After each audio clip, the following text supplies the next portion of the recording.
अल्हम्दुलिल्लाह आ रही। सूरह बकरा आयत नंबर 197। अऊज़ु बिल्लाहि मिनश शैतानिर रजीम। बिस्मिल्लाहिर रहमानिर रहीम। अल हज्ज अशहुरुम मालूमात। फमन फरज़ फ़ीहिन्नल हज्ज फला रफ़स वला फुसूक वला जिदाल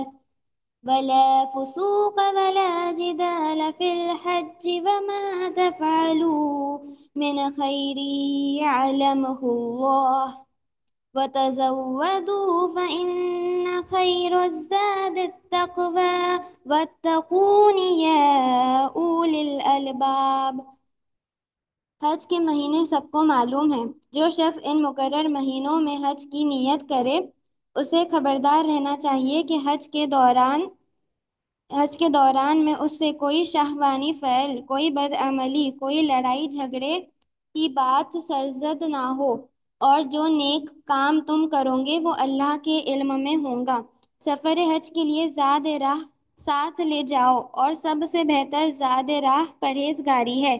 बस ए होशमंदो, मेरी नाफरमानी से परहेज करो।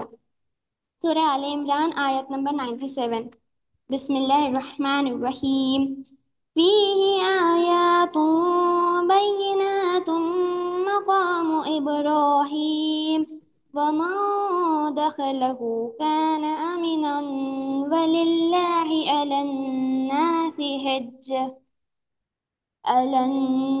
हिज्जुल बैति मन इस्तताअ इलैहि सबीलन वमन कफर फ़इन्नल्लाह गनिय्युन अनिल आलमीन।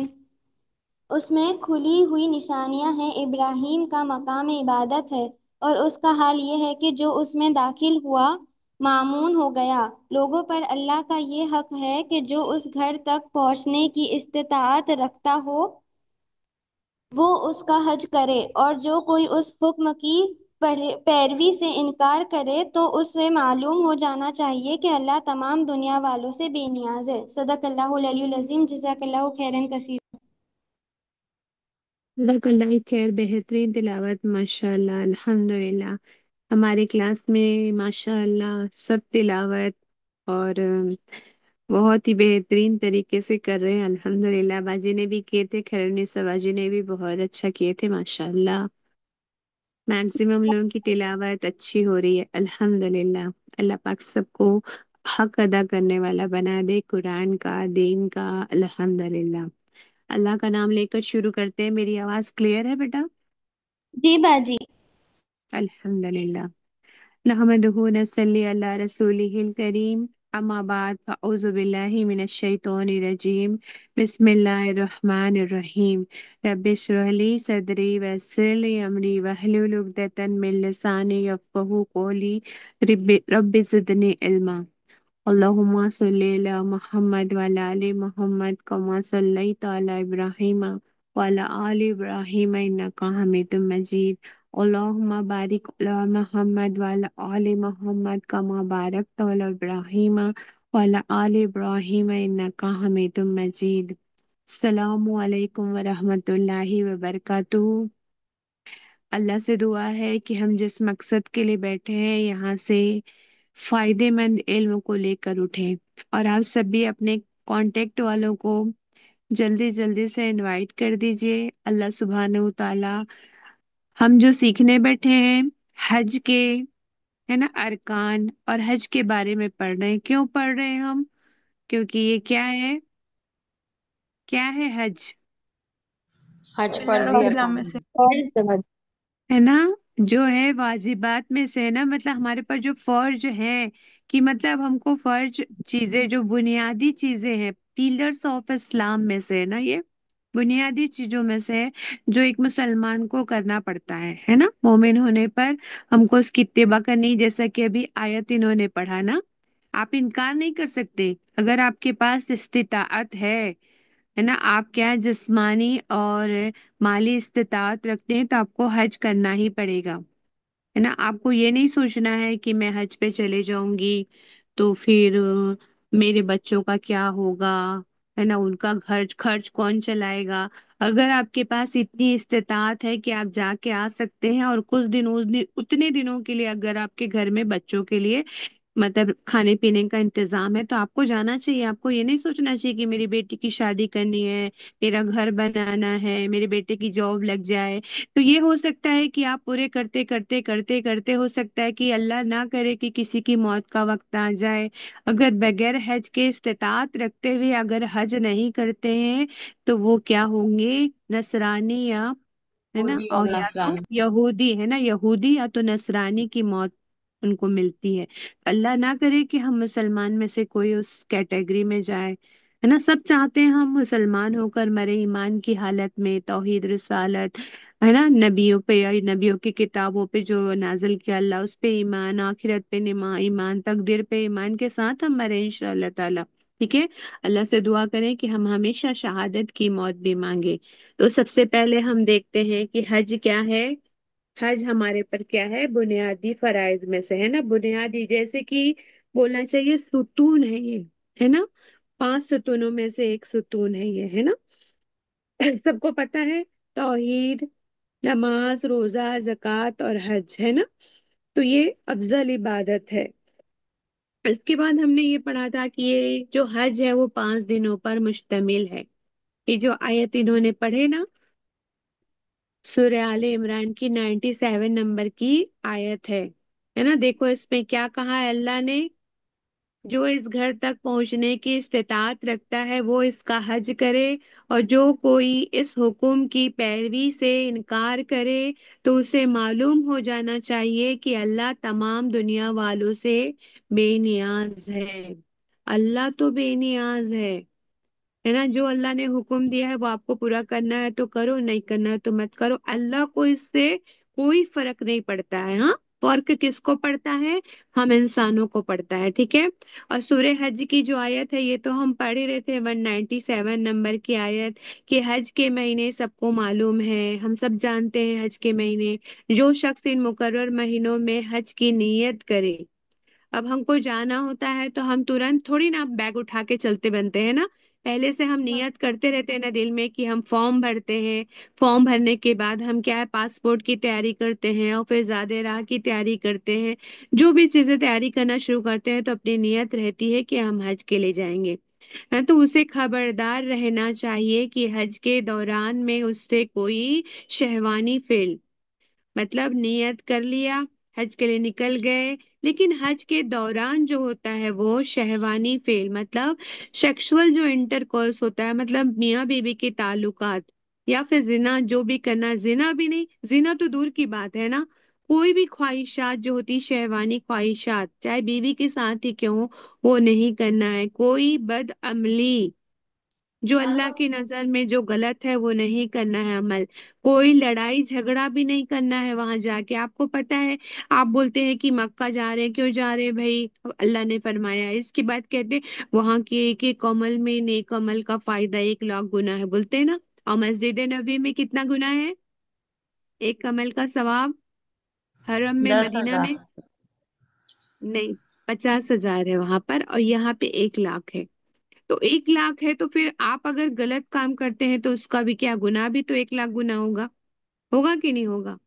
इसमें अल्लाह ने यहाँ नहीं बताया है, लेकिन आपको पता है ना ये कि हर चीज तो होती है ना ऐसी। कोई लड़ाई झगड़ा नहीं करना है, बस, है ना, क्या कर बात, सुनो ना अगर बेटा। कोई बात बढ़ रही है मतलब तो उसको क्या करना है, जल्दी ही खत्म करना है ना। और जो नेक काम तुम करोगे वो अल्लाह के इल्म में होगा। सफर हज के लिए ज्यादा राह लेकर चलो। पहले आपको पता है, मक्का में मुशरिकीन मक्का, उधर के लोग, अरब के लोग पहले क्या करते थे, वो लोग समझते थे कि ज्यादा राह लेकर चलना क्या है, अरे इतना सामान सब यहाँ साथ में लेकर जाएंगे तो फिर क्या मतलब है ऐसे हज का। तो वो लोग क्या करते थे, बिना सामान लिए क्या है, हज के लिए निकल जाते थे। और फिर बाद में क्या होते थे, वहां तकलीफ होती थी उनको, परेशान होते थे, कमजोरी होती थी, बीमार हो जाते थे और फौत भी हो जाते थे लोग। इसलिए अल्लाह ने फरमा दिया कुरान में, नबी सल्लल्लाहु अलैहि वसल्लम पर ये नाजिल फरमा दिया कि अब जो है सफर के लिए जाएगा तो अपने साथ क्या ले जाए, चीजें ले जाए, उसमें कोई गुनाह नहीं है। है ना। और जादेरा और बेहतरीन जादेरा क्या है? परहेजगारी है, तकवा है। बस ए होशमंदो, मेरी नाफरमानी से परहेज करो। अल्लाह ने फरमा दिया कि मेरी नाफरमानी से परहेज करो, क्योंकि वो लोग मानते नहीं थे, वो ढीठ थे ना। मुशरिकीन मक्का, वो लोग बोलते थे नहीं, ये सब लेके जाएंगे तो क्या हज करना, ये तो हम साथ में लेके घूम रहे हैं सामानों को। नहीं नहीं, अल्लाह ने फरमाया कि तुम अपने साथ जादेरा लेकर चलो, और बेहतरीन जादेरा तो ये है, सबसे बड़ी बात यह है कि तुम तकवा लेकर चलो। हम लास्ट में इसके बारे में बात करेंगे, तकवा क्या है फिर, है ठीक है यहाँ पर। अच्छा, हज मबरूर अदा करने वाला जन्नती है। देखो क्या क्या चीजें हैं, इनामात अल्लाह ने दिया है। हज करना कोई आसान काम है? 4-5 लाख रुपए लग रहे हैं ना, आज हज टूर से जाते हैं तो फिर तो 7-8-9-10-11 लाख अपनी हैसियत के हिसाब से लोग खर्च कर रहे हैं। लेकिन हज कमेटी, उसमें भी अगर जाते हैं तो भी आपको 4-5 लाख रुपए लग जाते हैं ना। तो अगर आप इतना पैसा लेकर जा रहे हैं, पैसा खर्च करके जा रहे हैं, और घर छोड़कर जा रहे हैं, बच्चों को छोड़कर जा रहे हैं, तो क्या है, जिस अरकान को अदा करने जा रहे हैं उसको अच्छे से अदा करना है। और हमको ये मालूम होना चाहिए कि अल्लाह ने उसके बारे में हमारे लिए क्या फायदा रखा है, क्या उसके अल्लाह ने अजर रखे हैं। तो उसको हम थोड़ा देख लेते हैं कि हज मबरूर अगर होता है, कोई हज मबरूर अदा करता है तो वो जन्नती है। अच्छा, आप लोग बताएंगे हज मबरूर का मतलब क्या है? कबूलियत वाला हज बज। है ना। हज मबरूर वो हज है जो महज अल्लाह की खुशनुदी हासिल करने के लिए ना, पूरे अदब और शराइत के साथ, और नबी सल्लल्लाहु अलैहि वसल्लम के बताए अनुसार, तालीमात के अनुसार, शराइत के साथ अदा किया गया हो, है ना। उसमें हर चीज का ख्याल रखा गया हो। अच्छा, हज का लुग़वी मानी क्या है, और शरीयत में हज से क्या मुराद है? तो हज का जो लुग़वी माना है, जियारत का इरादा करना। क्या है? जियारत का इरादा करना। और शरीयत की इस्तिलाह में देखेंगे तो हज का, है ना, मतलब है जामे इबादत। जामे मतलब बहुत सारी इबादत उसमें मिली रहती है, जिसमें मुसलमान जो है बैतुल्ला पहुंचकर कुछ मखसूस इबादत अदा करता है, अमल करता है। चूंकि हज में मुसलमान बैतुल्ला की जियारत का इरादा करे ना, बैतुल्ला की जियारत भी शामिल है, इसलिए इसको हज कहते हैं। तो हज का मतलब लुग़वी माना क्या है? जियारत। और जियारत किसकी करने की इरादा करता है हज करने वाला? बैतुल्ला की जियारत। और जो उसका इस्तिलाह में मायना होता है वो जामे इबादत है। एक मतलब हज करने वाला जाके खास खास इबादतें भी करता है, और कुछ कुछ अमल भी करता है, जैसे रमी करना, है ना। रमी करना इबादत तो नहीं कह सकते, कंकड़ी मारना, है ना, लेकिन एक अमल है जो रसूल सल्लल्लाहु अलैहि वसल्लम की सुन्नत से है, और हमको हज के अरकान में शामिल कर दिया गया है। तो हम वो अमल करते हैं, तो इसलिए उसको क्या बोलते हैं? हज कहते हैं। ठीक है। तो ये अल्लाह ने फरमाया, रसूल सल्लल्लाहु अलैहि वसल्लम की जो है बुखारी और मुस्लिम की हदीस है। हजरत अबू हुरैरा रजी अल्लाह अन्हु से रिवायत है कि रसूल सल्लल्लाहु अलैहि वसल्लम ने फरमाया, उम्रा इन तमाम गुनाहों का कफारा है जो मौजूदा और गुजिश्ता उम्रा के दरमियान सरजद हुआ हो। उम्रे के पहले उम्रा के बारे में जैसे कि हम लोग कल पढ़ लिए उम्रा कैसे करते हैं, लेकिन हज में भी क्या होता है, क्या होता है, तवाफ। सारे अरकान सेम होते हैं ना, उम्रे की तरह ही होते हैं। तो उम्रा जब हम करते हैं, जब हज तमत्तु, हम अगर यहाँ से जा रहे हैं, हिंदुस्तान से, इंडिया से जा रहे हैं, तो हम क्या करेंगे? उम्रा करने की नियत पहले करते हैं, पहले वहां उम्रा कर लेते हैं। उम्रा हो जाता है, सिर्फ 2-3 घंटे का काम होता है ना, बिल्कुल टेंशन लेने की जरूरत नहीं है। एहराम पहनना है आपको यहाँ होटल से या एयरपोर्ट से, और आपको क्या करना है, एहराम पहन के, अगर आपको खुशबू लगाना है जेंट्स लोगों को तो पहले लगाना है, एहराम के बाद नहीं लगाना है। एहराम पहन लिए, उसके बाद आपको पहले तो क्या है, आपके कंधे ढके हुए होने चाहिए, है ना। मैं एहराम जो है ढाक के रखना, और नमाज जब पढ़ते हैं तो सर ढाक के पढ़ना है, मर्दों को भी। ठीक है। फिर उसके बाद 2 रकात नफिल नमाज पढ़नी है। अगर वो किसी फर्ज नमाज का वक्त नहीं है तो 2 रकात नफिल नमाज पढ़ के आप क्या कीजिए, नियत कर लीजिए और तलबिया पढ़ लीजिए। उम्रे की नियत है तो उम्रे की नियत कीजिए अभी। हज का टाइम रहेगा तो हज की नियत कर लेना जाके वहां, बाद में उम्रे का एहराम उतर जाता है। बाद में फिर जब हज का टाइम आता है तब क्या करते हैं, हम फिर से एहराम पहनते हैं। तो अब पहले यहाँ उम्रा का बताया जा रहा है कि एक उम्रे से दूसरे उम्रे के बीच, है ना, क्या होता है, जो भी गुनाह होते हैं उसका कफारा बन जाता है ना ये। तो हज मबरूर का बदला क्या दिया है, यहाँ पर लिखा है, देखो, हज मबरूर का बदला तो जन्नत है। जन्नत ही है। कितनी बड़ी बशारत है, क्योंकि इंसान, है ना, जिस्मानी और माली दोनों इबादत की नैयत से दोनों चीजें लगा रहा है ना, तो अल्लाह ने क्या रखा है, हज मबरूर का बदला तो जन्नत ही है। मतलब शराई जैसे अल्लाह के रसूल सल्लल्लाहु अलैहि वसल्लम ने सिखाया है उससे करना है अपने को, है ना। हज गुजिश्ता तमाम गुनाहों को मिटा देता है। अगर अच्छा हज है, हज कबूल होता है तो इंसान के गुनाह माफ हो जाते हैं। सुन्नत के मुताबिक हज अदा करने से गुजिश्ता तमाम गुनाह माफ हो जाते हैं। अबू हुरैरा रज़ी अल्लाह अन्हु से मरवी है ना, कहा, जिसने अल्लाह ताला की रजा के लिए हज किया और इस दौरान कोई बेहुदा बात या गुनाह ना किया, वो हज करके इस दिन की तरह मतलब लौटेगा जैसे कि वो अपनी माँ के पेट से पैदा हुआ है, जैसे उसकी माँ ने उसको जना था। मतलब सारी उसकी जिंदगी के गुनाह माफ हो जाते हैं अगर वो सुन्नत के मुताबिक क्या करता है, हज करता है।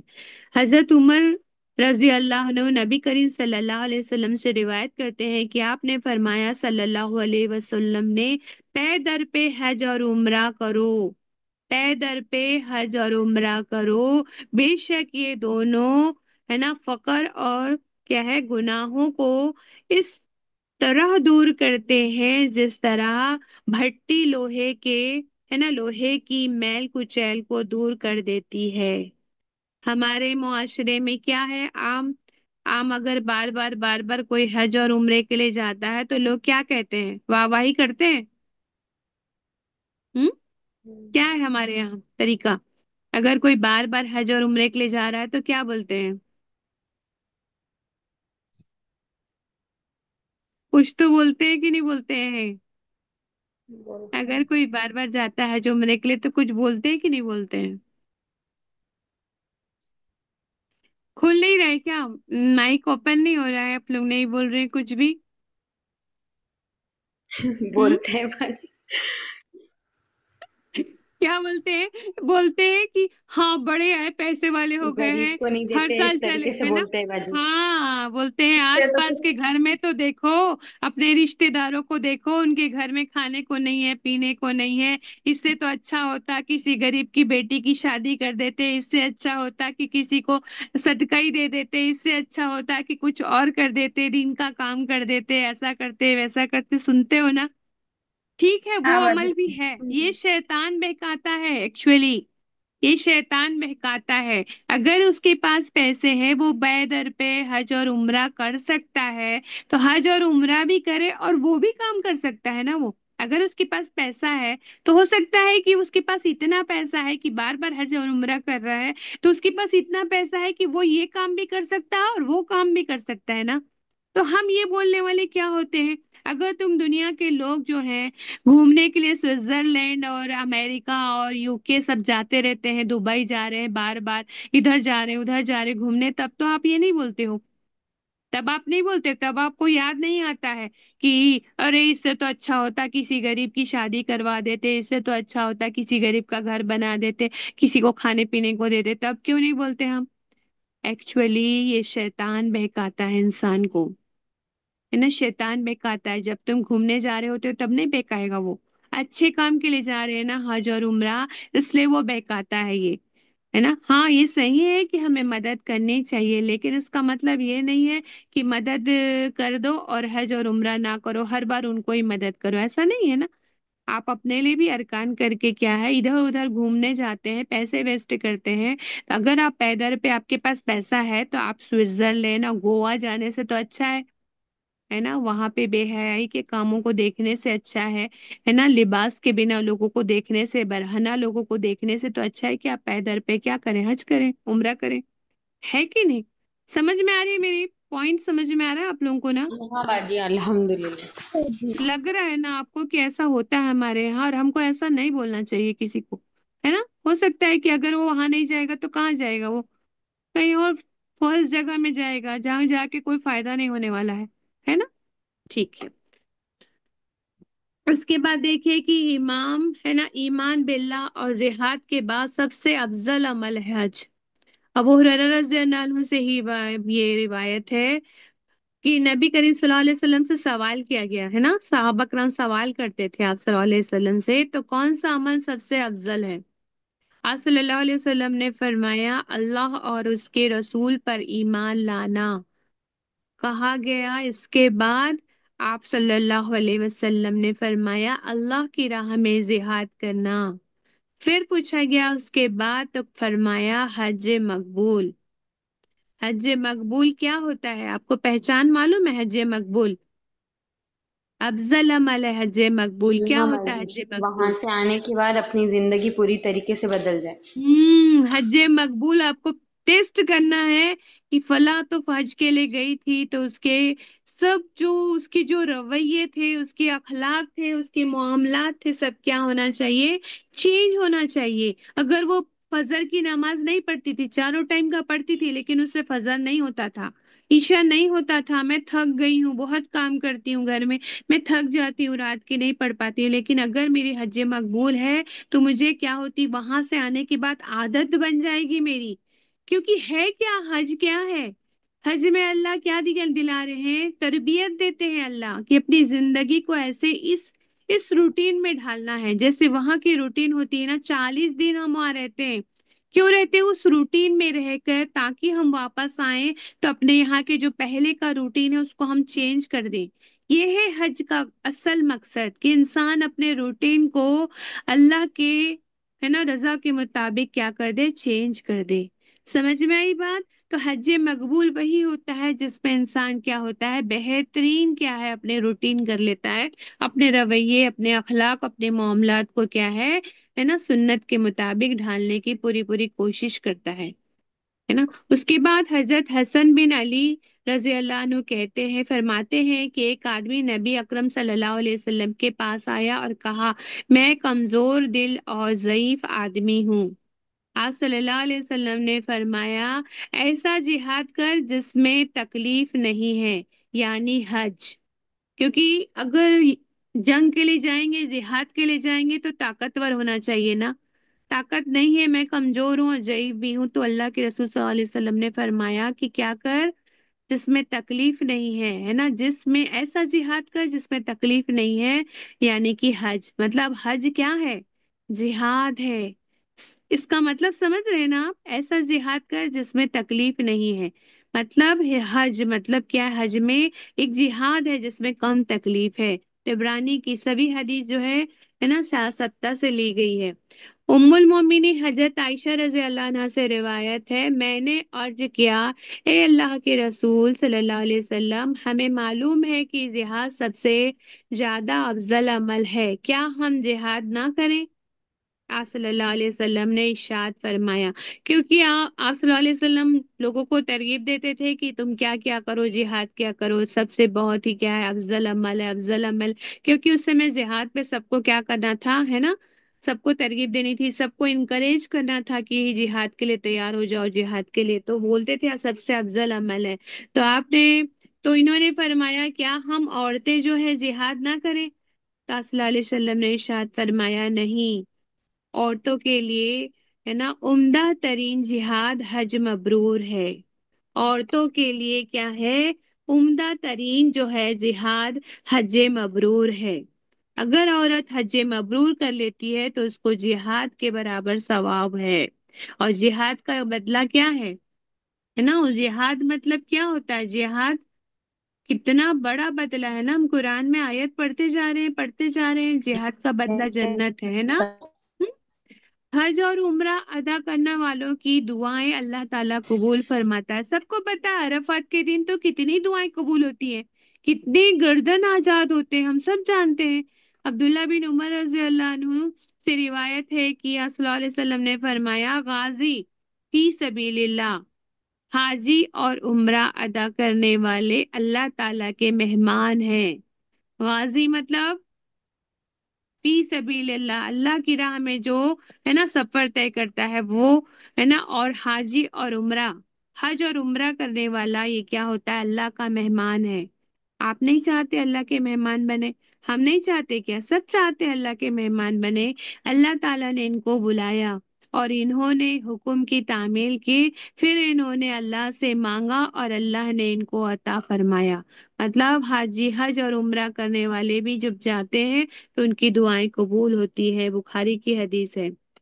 और अगर रमजान में उम्रा किया जाता है उसका बहुत ज्यादा सवाब है। तो रमजान में उम्रा अदा करने का सवाब रसूल सल्लल्लाहु अलैहि वसल्लम के साथ हज करने के बराबर है। सुभान अल्लाह, अल्हम्दुलिल्लाह। आप लोगों में से किसने किया है रमजान का उम्रा? किसी ने किया है? अस्सलाम वालेकुम बाजी, हमने किए हैं। वालेकुम अस्सलाम व रहमतुल्लाहि व बरकातुहू। अल्हम्दुलिल्लाह। तो रमजान में उम्रा किए तो रसूल सल्लल्लाहु अलैहि वसल्लम के साथ हज करने के बराबर सवाब है। रमजान में उम्रा अदा करने का सवाब हज करने के बराबर भी है। माशाअल्लाह। सही अबू अबू दाऊद की ये हदीस है। हाजी या, है ना, मुतम्मर अगर हज या उम्रा अदा करने से पहले रास्ते में ही फौत हो गया तब भी इसे हज या उम्रे का पूरा सवाब मिलता है। उम्रा करने वाला या हज करने वाला इरादे से निकला, रास्ते में अगर वो पूरा नहीं भी कर पाया तो उसको क्या है, वो सवाब मिल जाता है। उसके बाद हजरत उमर बिन खत्ताब रजी अल्लाह अन्हु फरमाते हैं कि मैंने इरादा किया कुछ आदमियों को, है ना, शहरों में भेजूं, वो तहकीक करें कि जिन लोगों को हज की ताकत है और उन्होंने हज नहीं किया, इन पर जजिया मुकर्रर कर दे। जब वो क्या बन गए थे, खलीफा बन गए थे, कौन, उमर रजी अल्लाह अन्हु, तब उन्होंने भेजा, जाओ देखो पता करो कि अगर किसी के पास इस्तिताअत है होने के बावजूद, ताकत होने के बावजूद, इस्तिताअत होने के बावजूद जो उम्रा नहीं किए हैं, हज नहीं किए, सॉरी, हज नहीं किए हैं, उनके लिए क्या है, जिजिया मतलब टैक्स मुकर्रर कर दिया जाए। ऐसे लोग मुसलमान नहीं हैं, ऐसे लोग मुसलमान नहीं हैं, उन्होंने फरमाया। और आपको पता है नबी सल्लल्लाहु अलैहि वसल्लम फरमा के गए कि मेरे बाद क्या है, मेरे सहाबियों की इत्तिबा करो। ठीक है, अल्हम्दुलिल्लाह। हजरत अब्दुल्ला बिन अब्बास रजी अल्लाह अन्हु से रिवायत करदा है कि आप सल्लल्लाहु अलैहि वसल्लम ने फरमाया, फरीज़े हज अदा करने के लिए जल्दी करो। मतलब हज को अदा करने के लिए जल्दी करो, क्योंकि किसी को मालूम नहीं कि उसे क्या उज़र पेश आ जाएगी। हो सकता है कि अगर आज आज आपके पास पैसे हैं, हो सकता है कि कल वो पैसे आपके पास ना रहे। पैसे हैं तो कहीं ना कहीं तो जाने हैं ना, है ना। तो हो सकता है कल पैसे ना हो सकता है कि आज आपके पास, आपकी जो हालत है, आपकी सेहत जो है बहुत अच्छी है, कल हो सकता है अल्लाह ना करे कि वो सेहत ही खराब हो जाए, आप सफर ना कर सके, डॉक्टर आपको मना कर दे, या आपकी तबीयत खराब हो, या आपका दिल ही मायूस हो जाए कि नहीं अब हज के क्या करना है, करके क्या करना है, दिल को फेरने में, क्योंकि दिल जो है अल्लाह की, है ना, तो उंगलियों के बीच है ना। तो इसलिए कभी भी दिल बदल सकता है इंसान का, है ना। तो इसलिए क्या है कि किसी को मालूम नहीं कि उसे क्या उज़र पेश आ जाए, इसलिए क्या है, हज करने में जल्दी करो। मरने वाले पर हज फर्ज हो तो उसके वारसा जो है वो मैयत की तरफ से हज अदा करना चाहिए, है ना। अगर माँ बाप फौत हो जाते हैं तो बच्चों को क्या करना चाहिए, उनके बदले में हज करना चाहिए, लेकिन अपना हज भी अदा करके करना चाहिए फिर। ठीक है। हज का मतलब है इरादा करना, कसद करना। हज हज एक ऐसी इबादत है ना का मजमुआ है, खास औकात में की जाती है, मतलब खास वक्त होता है, खास जगह होती है, खास तरीके से किया जाता है, जो आप सल्लल्लाहु अलैहि वसल्लम ने हमको सिखा दिया है ना। ठीक है। कब किया जाता है, जब फाइनेंशियली और फिजिकली आप क्या होंगे, है ना, उसकी इस्तिताअत, ताकत रखते हैं। आप सल्लल्लाहु अलैहि वसल्लम ने अपनी जिंदगी में हज फर्ज होने के बाद एक हज किया। हज के महीने कितने हैं, 3 महीने हैं, शव्वाल, जिलकद और जिलहज। हज के अय्याम कब है, जब हज करना पड़ेगा, उसके अरकान जो करे जाते हैं वो 8 जिलहज्जा से 12 जिलहज्जा, या फिर 8 जिलहज्जा से 13 जिलहज्जा तक करते हैं। 12 तक भी अगर करके यदि हाजी वापस लौट जाते हैं, मतलब जहाँ उतरे थे वो मक्का में, तो कोई हर्ज नहीं है। लेकिन सनसेट होने के पहले 12 तारीख को, सूरज गुरूब होने से पहले 12 तारीख को अगर वो निकल जाते हैं तो वो उनका हज हो गया है। अगर वो सनसेट हो गया 12 तारीख का, तो फिर उनको 13 तारीख को रुक के उनको फिर से, है ना, क्या करना पड़ेगा, रमी करनी पड़ेगी। ठीक है, उसके बाद हम अभी उसका तरीका पढ़ते हैं इंशाल्लाह ताला। ठीक है। अच्छा, औरतों के लिए क्या शर्त है, पहले देखते हैं मर्दों के लिए क्या शर्त है। ठीक है, क्योंकि औरतों की शर्त जो है ना हज के लिए, 2 शर्त ज्यादा होती है मर्दों से। मर्दों के लिए क्या शर्त है, ये मैंने कल भी बताया था कि मालदार होना, मतलब इस्तिताअत रखना चाहिए जाके आने की, आजाद होना चाहिए, गुलाम नहीं होना चाहिए, आकिल होना चाहिए, पागल नहीं, मजनून नहीं होना चाहिए, बालिग होना चाहिए, मतलब, है ना, आपको बताया था मैंने, बालिग होना चाहिए, वो लुगत की उम्र तक होना चाहिए, मुसलमान होना चाहिए, सेहत भी अच्छी होनी चाहिए, रास्ते का पुरअमन होना चाहिए, ऐसा नहीं कि रास्ते में क्या है अटैक चल रहा है ना, वो नहीं होना चाहिए। हुकूमत की तरफ से क्या है, हमको सहूलत होना चाहिए, रुकावट नहीं होनी चाहिए। अब औरतों के लिए 2 एक्स्ट्रा होती है कि महरम का साथ होना चाहिए। औरतों के लिए क्या जरूरी है, महरम का साथ होना।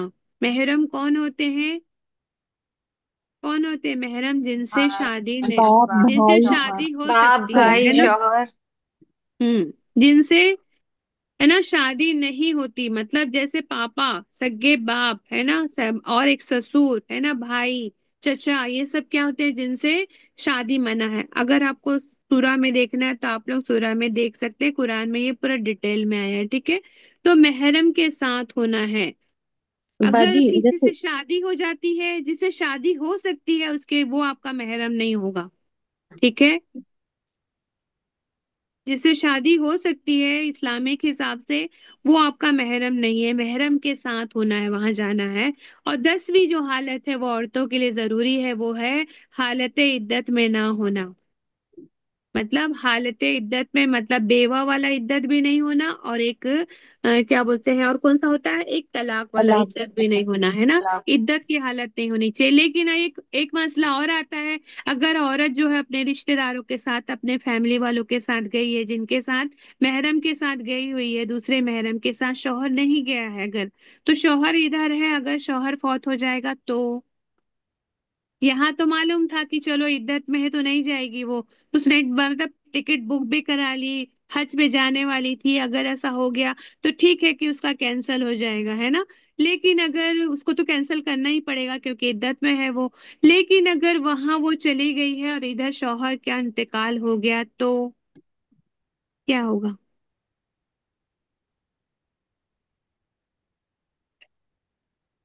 उसको हज के हज अरकान तो अदा फिर करने वापस हैं। आने करेगी, के बाद जैसे हज जो तो होंगी ना पूरा ठीक उसी है, से। करना पड़ेगा। हाँ, हज पूरा करना पड़ेगा। ठीक है, यही मैं बताना चाह रही थी।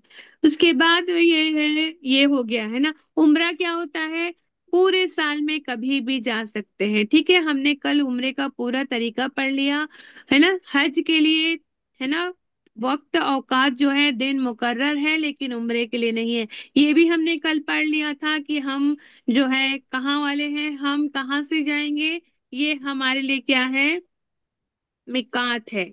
मिकात देखो या ओवल शेप लमलम। का है, अंडे की शेप का है। देखो मिकात मतलब मक्के के चारों ओर जो है मिकात तय है, इसके अंदर वाले क्या होते हैं, यहाँ के रहने वाले कहलाते हैं। इसके बाहर वाले जब भी आएंगे तो क्या होगा, उनको क्या करना पड़ेगा, एहराम पहन के ही अंदर दाखिल होना है। मिकात क्रॉस नहीं कर सकते बगैर एहराम के, तो ये हमारा है, क्या नाम है इसका, या यलम लमलम। लम। यलम लम, है ना, ये हमारे लिए मिकात है। यहाँ पे, यहाँ से हम अंदर नहीं दाखिल हो सकते बिना एहराम के। लेकिन हम तो ये मतलब एरोप्लेन से जाते हैं तो हमको नहीं समझ में आता है ना, तो हम तो पहले ही एहराम पहन के रखते हैं। तो लेकिन यहाँ वही नियत भी हम पहले ही कर लेते हैं। लेकिन अगर नियत करना भूल गए हैं कि मैं उम्रे की नियत कर रही हूँ, तो आप, या हज की नियत से आप डायरेक्ट आ रहे हैं, एकदम टाइम पे आ रहे हैं, तो क्या करेंगे आप, है ना, हज और उम्रे दोनों की नियत से आ रहे हैं, तो आप क्या करेंगे, दोनों की नियत भी कर सकते हैं, दो एक की कर सकके करके भी आ सकते हैं। बाद में फिर हज तमत्तु है तो बाद में भी हज की नियत कर सकते हैं। बाकी ये सब लोगों के लिए अलग अलग क्या होता है। वैसे तो 5 मिकात है ना, 5 मिकात है इसके। तो आपको ये मैंने डिटेल में पीडीएफ में भी दिया और कल बता भी दिया है। तो ये देखो यहाँ दिया हुआ है, 4 का नाम यहाँ पर दिया हुआ है, ठीक है। ये भी मैंने कल आपको डिटेल में समझा दी थी। अल्हम्दुलिल्लाह सबको पता है, एक बार रिवाइज करूं कि है याद सबको? याद है बाजी। है ना, ये हजरत असवद है। ये कौन सा कॉर्नर है? हजरत असवद वाला कॉर्नर है। ये इराकी कॉर्नर है। और ये क्या है? शामी कॉर्नर है ये वाला। और ये वाला क्या है? यमनी कॉर्नर है। आपको मैंने बताई थी यमनी कॉर्नर में क्या है, एक पत्थर वहां भी होता है यमनी कॉर्नर में, उसको क्या है, ये पत्थर है। इसको भी अगर छू सकते हैं तो छू लो, है ना, लेकिन उसको, है ना, क्या है, दूर से इशारा करके नहीं वो करना है ना, चूमना नहीं है। ये मुल्तजम है, सबको पता है। ये दरवाजा है, काबे का दरवाजा, और हजर असवद के बीच की जगह मुल्तजम है। मीना आप सबको पता है। तो हज के मैक्सिमम अरकान जो है मीना में होते हैं। कितने किलोमीटर दूर है ये? 8 किलोमीटर दूर है मक्का से। अराफात उसके बाद जाते हैं ना, मीना के बाद कहाँ जाते हैं?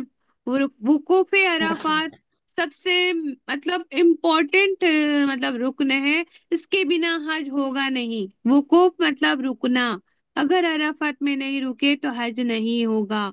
और आप एक बात का याद रखो, मुझे पॉइंट पता नहीं अभी मैं बताते बताते मुझे याद आएगा कि नहीं, क्योंकि आप देखिए मस्जिद निमरा है वहां पर। मस्जिद नमरा, वैसे तो नमरा है लेकिन लोग उसको निमरा ही बोलते हैं, मस्जिद निमरा बोलते हैं।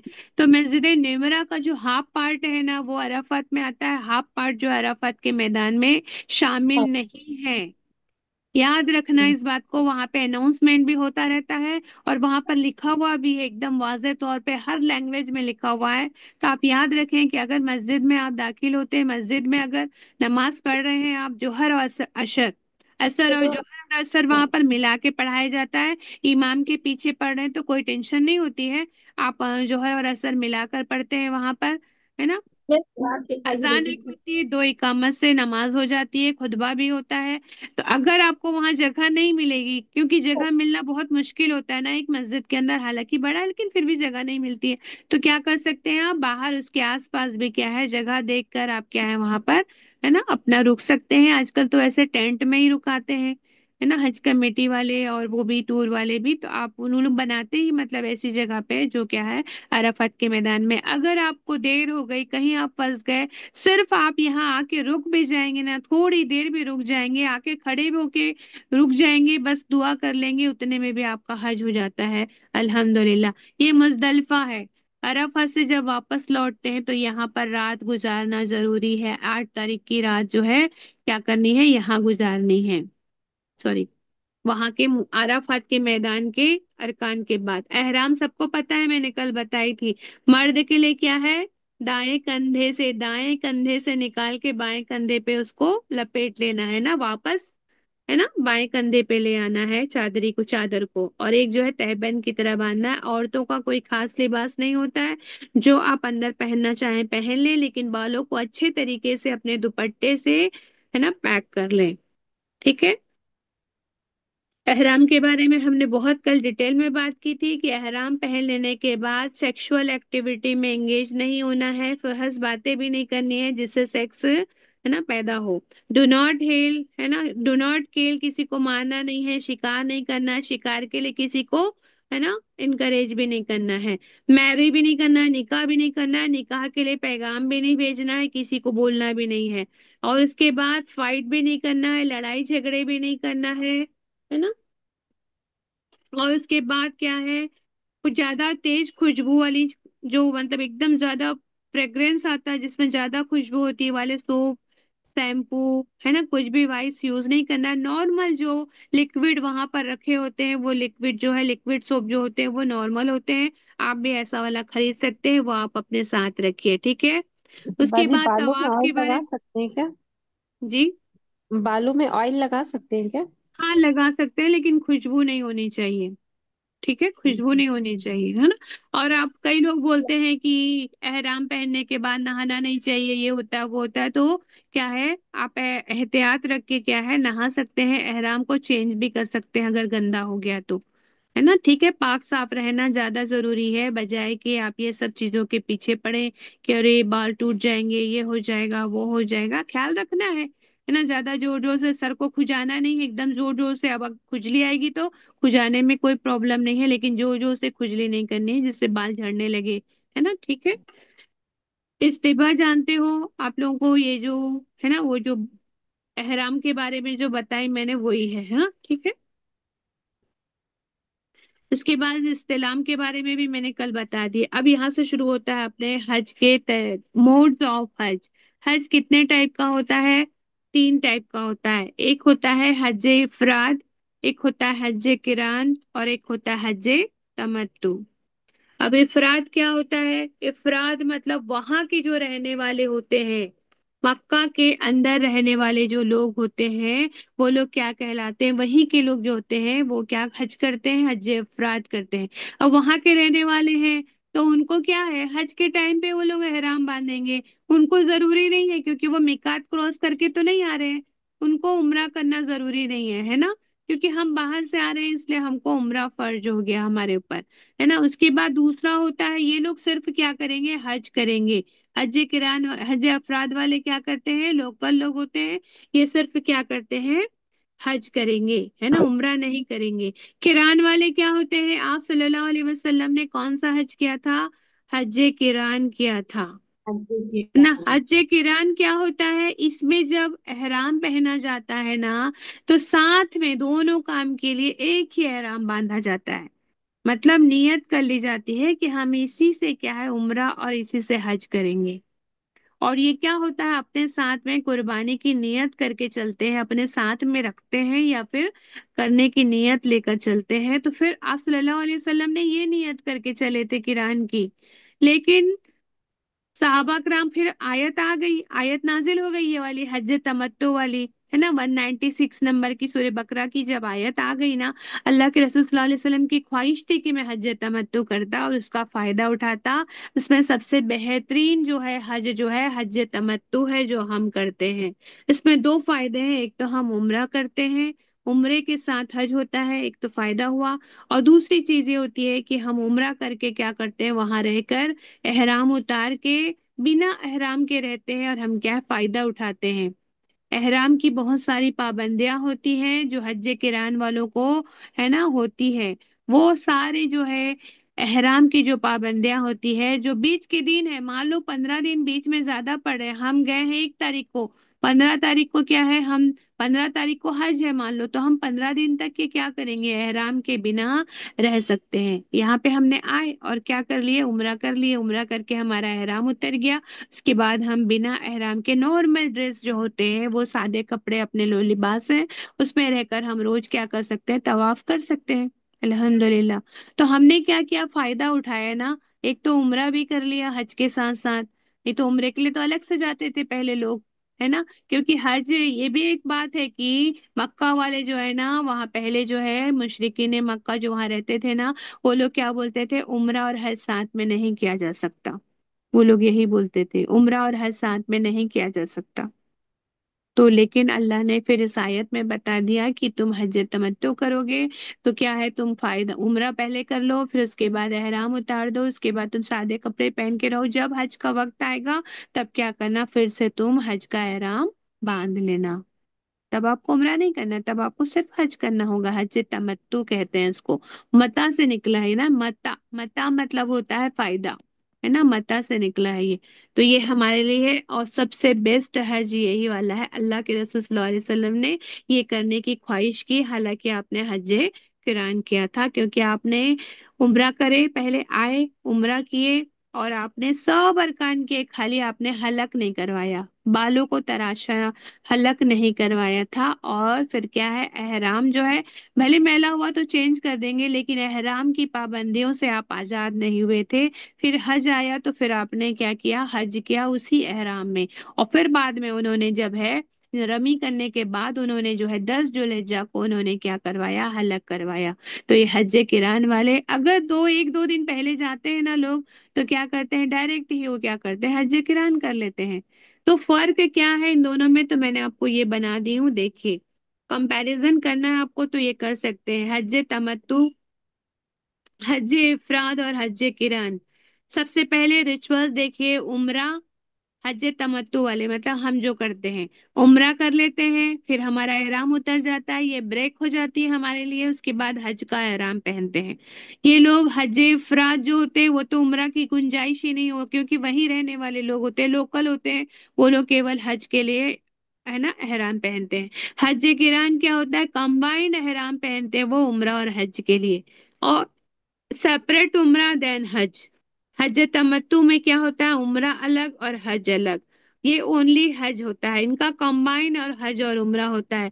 फॉर उम्रा एंड देन फॉर हज, इनके लिए एहराम क्या होता है, पहले एहराम पहन के गए हम, उम्रा कर लिए, फिर बाद में हज के लिए फिर से उम्रा।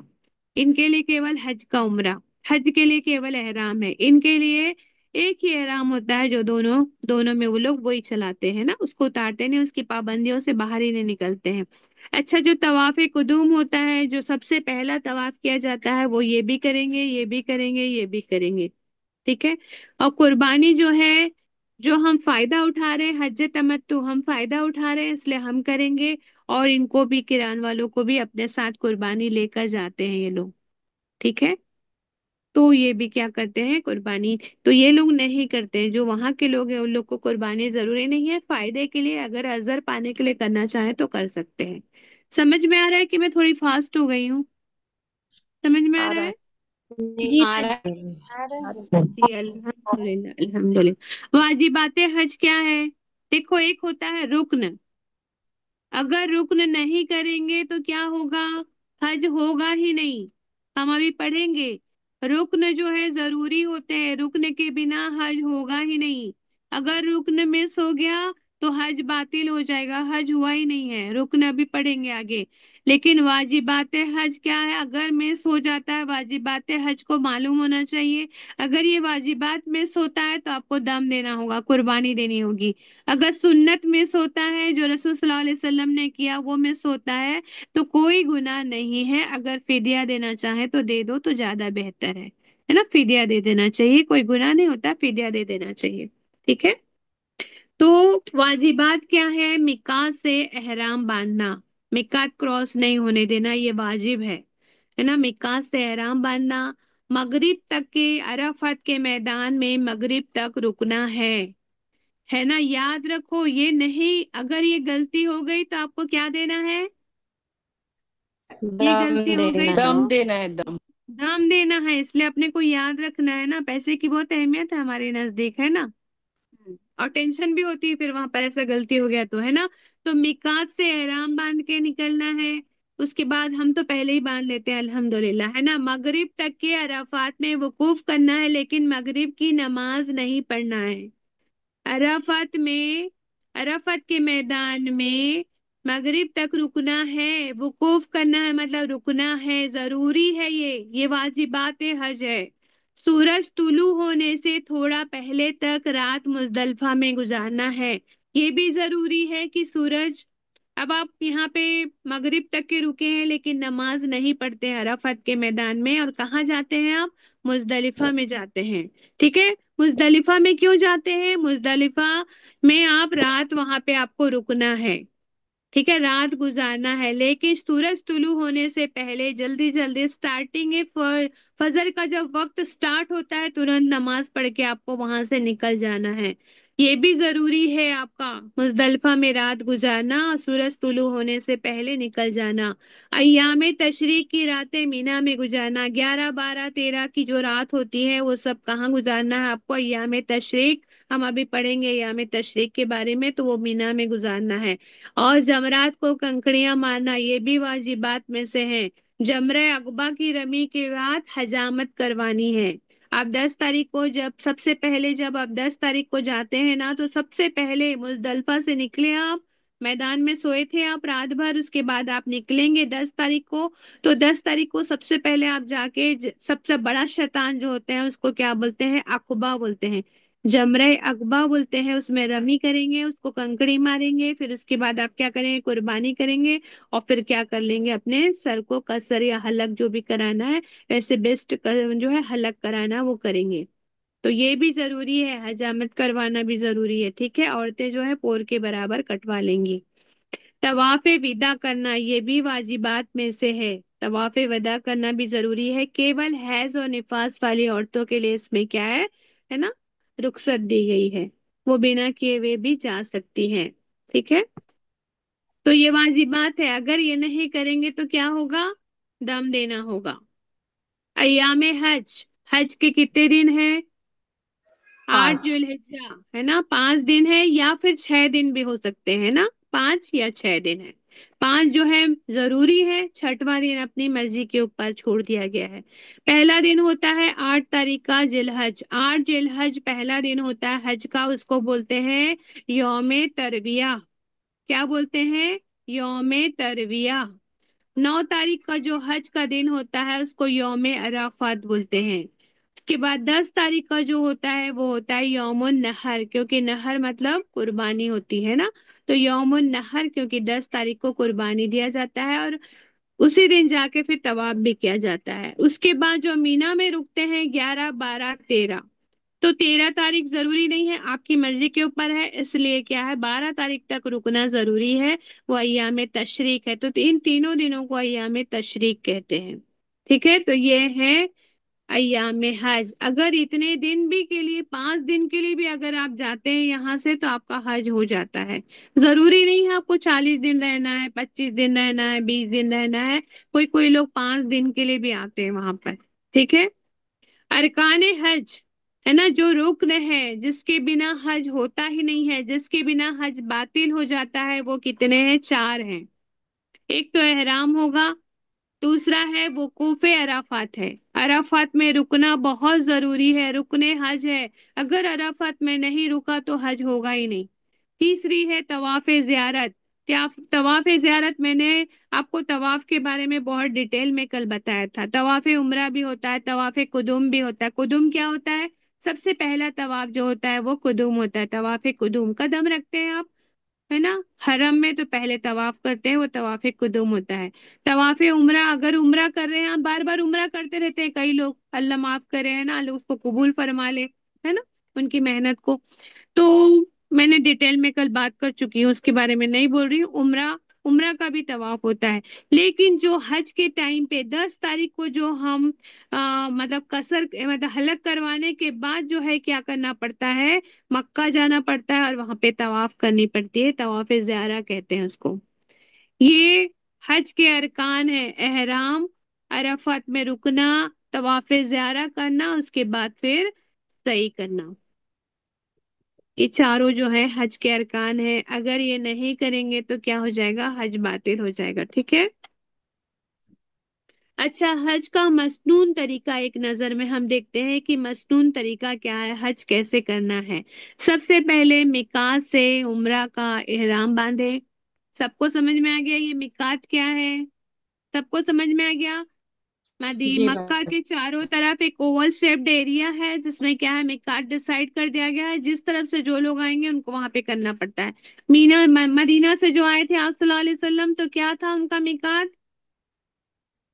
आप सल्लल्लाहु अलैहि वसल्लम का जुल्हुलैफा। मिकात जुल्हुलैफा। और हमारे लिए कौन सा होता है, जुल्हुलैफा हमारे लिए या लमलम। यलम लम। हम्म? हमारे लिए ये होता है, पाकिस्तान वालों के लिए, बांग्लादेश वालों के लिए, इंडिया वालों के लिए, यमन के लोगों के लिए होता है, यमन साइड के लोगों के लिए। अच्छा, मिकात से उम्रा का एहराम बांधकर मक्का मुकर्रमा आना और उम्रा अदा करने के बाद एहराम उतार देना। उम्रा हो जाएगा तो क्या करेंगे, एहराम उतार देंगे। सबको उम्रे का तरीका पता है, कल जो हमने डिटेल में पढ़ा था। अगर किसी को नहीं पता है तो उम्रे का तरीका के लिए आप कल के जो है ना, रिकॉर्डिंग आएगी, उसको आप लोग देख लेना। उसके बाद देखिए, 8 जुल्हिज्जा पहला दिन है यौमे तरविया। 8 तारीख जो है, 8 जुल्हिज्जा जो है पहला दिन है हज का, है ना, उसको मक्का मुकर्रमा में अपनी कियाम गाह से हज के लिए एहराम बांधना है। हमने आए वहां से, इंडिया से गए, हम उम्रा कर लिए, एहराम उतार दिए थे, धो धा के साफ करके रख दिए थे। ठीक है, सादे ड्रेस में रोज जाते थे और हम तवाफ करते थे, वहां जो भी इबादत करनी है करते थे। ठीक है, मक्का में। बाद में हज के दिन आ गए, 8 जुल्हिज्जा आ गया, तो हम क्या करेंगे, यौम तरविया है तो हम क्या करेंगे, अपनी क़याम गाह जहां हम होटल में रुके थे वहां से हज के लिए हम एहराम बांधेंगे, नियत करेंगे हज की, और क्या करेंगे, है ना, 2 रकात नफिल नमाज पढ़ना है एहराम की, मतलब इसकी हज की नियत से। अगर वो नमाज का टाइम नहीं है तो, है ना, अगर फर्ज नमाज पढ़ लेते हैं तो वो अदा हो जाता है उसी में, ठीक है, अलग से पढ़ने की जरूरत नहीं होती है। आप क्या करेंगे, एहराम बांधेंगे, पहले तो गुस्ल करेंगे, ठीक है, एहराम कभी भी पहने तो या तो गुस्ल करो या तहारत वजू कर लो। बेस्ट है कि आप गुस्ल करके ही क्या है एहराम बांधो और नियत कर लो। उसके बाद क्या है, लब्बैक पढ़ लो, तलबिया पढ़ लेना है, हज की नियत करना है और लब्बैक पढ़ लेना है। एहराम बांधने से कबल गुस्ल करना और जिस्म पर खुशबू लगाना है एहराम के पहले। हाँ, बीमार आदमी का एहराम बांधते वक्त अल्लाहुम्मा महली, है ना, हाइसू, है ना, हबसती, मतलब इसका मतलब ये है कि अगर कोई इंसान बीमार है, अब हो सकता है कि वहां पहुंच के ज्यादा बीमार हो गया हो, और हज के अरकान पता नहीं वो उसके हज के अरकान होते नहीं होते हैं, है ना, तो अगर वो अरकान नहीं कर पाएगा तो क्या हो जाएगा, उसका हज क्या हो जाएगा, है ना, बातिल हो जाएगा। अगर वो ऐसी दुआ कर लेता है तो क्या होगा, उसका हज जो है क्या है, अल्लाह उसको गुनाह नहीं देगा और उसको क्या है माफ कर देगा, उसको दम नहीं देना पड़ेगा। अगर कोई अरकान छूट जाता है तो उसको दम वाजिब हो जाता है। इसलिए अगर बीमार है तो क्या कर लो, पहले ही ये दुआ कर लो कि, है ना, ये वाली जो आयत है उसको पढ़ लो, तो आपको क्या हो जाएगा, आपको दम वाजिब नहीं होगा। अगर आप बीमार हुए तो आप छोड़ सकते हैं फिर रुकन को, क्योंकि आपने पहले से ही इरादा किया था, नियत की थी। मुमकिन हो तो नमाज जोहर अदा करने के बाद एहराम बांधना चाहिए, क्योंकि आप सल्लल्लाहु अलैहि वसल्लम की सुन्नत से है नमाज जोहर के बाद। एहराम बांधने के बाद बुलंद आवाज से तलबिया कहना और एक बार ये अल्फाज अदा करना है, अल्लाहुम्मा, है ना, हजही हजतुन लरिया फीहा वाला समय, मतलब इसका मतलब देखो, ए अल्लाह, मेरे इस हज से ना कोई दिखावा मकसूद है, ना ही, है ना, मैं शोशा करना नहीं चाहता हूँ, तकब्बुर भी नहीं मतलूब है, नामवरी के लिए मैं ये हज नहीं कर रहा हूँ। अगर आपको इससे नहीं पढ़ना आता है तो आप अपने जुबान से भी अदा कर सकते हैं अपने अल्फाज में, कि अल्लाह मैं हज की नियत करती हूँ और इससे हज से मेरा दिखावा मकसूद नहीं है कि लोग मुझे हजियानी कहें, हाजी कहें, मेरे नाम के आगे लग जाए, तकब्बुर ना करें कि मेरे पास इतना पैसा आ गया है ना। अल्लाह के रसूल सल्लल्लाहु अलैहि वसल्लम से ये नियत साबित है। उसके बाद 8 जुल्हिज्जा को एहराम बांधने के बाद जोहर से कबल, है ना, तलबिया कहते हुए मीना पहुंचे और वहां जोहर, असर, मगरिब, ईशा और फजर की 5 नमाजें कसर करके अपने वक्त पर बाजमात अदा करना है। ठीक है, ये आपको 5 नमाजें क्या करनी है, 8 तारीख को कहाँ पढ़नी है, 8 और 9 की सुबह। 8 जुल्हिज्जा को आपको एहराम बांध के कहाँ पहुंचना है, मीना पहुंचना है। 8 जुल्हिज्जा पहला दिन है हज का। आपको वहां जोहर, असर, मगरिब, ईशा, कितने हुए, 4, और एक जो है 9 तारीख की सुबह फजर की नमाज वहां आपको पढ़नी है, 5 नमाजें पढ़नी है। 8 तारीख को और कुछ ज्यादा काम नहीं है, सिर्फ आपको मीना पहुंचना है और आपको क्या करनी है, अल्लाह का नाम, तकबीर, तहलील, है ना, सब पढ़ते रहना है, दरूद शरीफ जो भी आपको आता है, कुरान पढ़ना है कुरान पढ़िए, इस्तगफार, जिक्र, तस्बीह सब करते रहिए, है ना, ठीक है, दरूद शरीफ जो पढ़ना पढ़ो, तीसरा कलमा, चौथा कलमा जो पढ़ना, पहला कलमा जो भी है ना पढ़ना है, पढ़ सकते हैं, क्योंकि वहां कुछ काम नहीं है, आपको सिर्फ नमाज पढ़ने का बताया। 8 जिलहज्जा बहुत ज्यादा कुछ परेशानी वाला काम ही नहीं है। 9 जुलेजा यौम अरफा है, ये बहुत इंपॉर्टेंट दिन होता है 9 तारीख का। तुलुए आफ्ताब के बाद आपने फजर की नमाज पढ़ लिए, फिर आफ्ताब तुलू होगा, उसके बाद तकबीर व तहलील और तलबिया कहते हुए मीना से अरफात की तरफ रवाना होना है। अरफात के दिन रोजा रखना है कि नहीं रखना है, हाजियों को हाजियों रोजा को नहीं नहीं रखना रखना है है। बाजी। हाजियों को नहीं रखना है, लेकिन हम जो गैर हाजी हैं जो यहाँ पे रह रहे हैं वो क्या करते हैं, हम अरफात के दिन क्या करते हैं, रोजा रखते हैं। क्या सवाब है भाई हमारे लिए रोजा रखने का अरफा के दिन? अगले पिछले हम्म? गुनाह माफ हो जाते हैं बाजी। हाँ, 2 सालों के गुनाह, पिछले साल और आने वाले सालों के गुनाह, 2 सालों के गुनाह माफ होते हैं, अल्हम्दुलिल्लाह, अल्लाहुम्मा ज़िद फजीद। हज की नियत के लिए देखो यहाँ पर लिखा हुआ है, अल्लाहुम्मा हज्जतुन ला रियाया फीहा वला सुमआ, ये जो मैंने अभी बताई थी ना, जो नियत करनी है ये है। ठीक है। रिया रिया मतलब दिखावे के लिए और शोहरत के लिए मकसूद नहीं है, जो मैं नियत कर रही हूँ। ठीक है। तो ये इसमें दिल्ली अल्हम्दुलिल्लाह आ गया, मुझे लगा छूट गया होगा ये। अच्छा, मीना में 5 नमाजें मैंने आपको बताई। पहला दिन 8 जिलहिज्जा का है। हज का आप एकदम जुबानी जो याद करना है ना, यहाँ से याद करना है आपको कि जुबानी क्या याद करना है। पहला दिन 8 तारीख का है, 8 जुलहिज्जा का। यौम तरविया कहलाता है, फर्स्ट डे 8 तारीख का। आपको सिर्फ मीना जाके आपको 5 नमाजें पढ़नी है। कौन सी? जोहर, असर, मगरिब, ईशा और फजर, 9 तारीख की फजर। तो फजर की नमाज आप पढ़ लिए, उसके बाद तुलुए आफताब है ना, सूरज तुलू होने के बाद, और नमाज जोहर से पहले नौवा है ना, क्या करना है? अच्छा, ये तो पहला ही वाला फर्स्ट डे का ही बता रहा है कि टुलू होने के बाद और नमाज जोहर से पहले, क्योंकि हम जोहर क्या कर रहे हैं, मीना में जाके पढ़ रहे हैं ना, तो जोहर से पहले हमको मीना पहुंचना है। 5 नमाजें पढ़नी है, और तमाम क्या है ना, नमाजें कसर के साथ अदा करना है। मतलब वो कुछ कुछ हदीसों में मैंने ये भी पढ़ा है कि अगर वहाँ के मुकीम है, वहाँ के रहने वाले भी हैं, तो भी वो क्या करेंगे, कसर के साथ नमाज पढ़ेंगे। अगर आप मस्जिद में पढ़ते हैं तो वहाँ जो पढ़ा रहे हैं वो आप वो पढ़ेंगे, लेकिन अकेले पढ़ते हैं तो कसर के साथ पढ़ेंगे। उसके बाद बकसरत बुलंद आवाज से तलबिया पूरे टाइम पढ़ते रहना है। ठीक है। तलबिया आप कब से शुरू किए हैं? नियत करने के बाद से शुरू कर दिए हैं। तलबिया आप पढ़ते रहेंगे। अब देखो दूसरा दिन क्या है। पहले दिन क्या किए आप लोग? पहले दिन क्या किए? नमाज पढ़े। हाँ। है ना, 5 वक्त की नमाज, 4 उसी दिन की हुई, 8 तारीख की, और एक 5वें 9वें तारीख की भी एक नमाज, मतलब फजर पढ़े थे आपने। ठीक है, लेकिन वो फर्स्ट डे में अपन गिनते हैं। ठीक है। दूसरे दिन आपको क्या करना है, तुलुए आफताब के बाद मीना से अरफात रवाना होना है। आपके लिए वहां पे बस लगी रहती है, आपको बस में बैठना है और कहाँ पहुंचना है आपको, अरफत के मैदान में पहुंचना है। वहां आपके लिए क्या होता है, टेंट लगा होता है। लेकिन एक बात का ख्याल रखें कि टेंट बहुत छोटा होता है अराफात का, क्योंकि एक ही दिन का टेंट है भाई, वो एक ही दिन का है, इतना बड़ा बड़ा बना के खर्चा करके नहीं किया जाता वहां पर। एक ही दिन रहना है आपको, बल्कि कुछ घंटे ही रहना है, इसलिए छोटा सा रहता है। तो अपने एक किनारा पकड़ लो और वहां क्या करते रहो, है ना, पूरे टाइम क्या है, दुआ करते रहो। जितना हो सके तो खड़े खड़े दुआ करनी है, किबला रुख होके हाथ उठा के दुआएं करनी है। और असर, जोहर और असर को मिलाकर पढ़नी है। अगर मस्जिद में जगह मिल गई तो ठीक है, नहीं मिली तो कहीं पर भी अरफत के मैदान में आप नमाज पढ़ सकते हैं। है ना। उसके बाद है ना, बाजमात पढ़ना है तो आप बाजमात जमात भी बना सकते हैं, क्योंकि अपने साथ तो बहुत सारे लोग होते हैं ना, अपने टूर वाले भी होते हैं, अपने मतलब हज हज से मतलब कमेटी से जा रहे हैं तो भी लोग बहुत सारे होते हैं। तो क्या कीजिए, आप लोग अपना जमात बना के कसर के साथ नमाज अदा कर सकते हैं, मिलाकर। हाँ।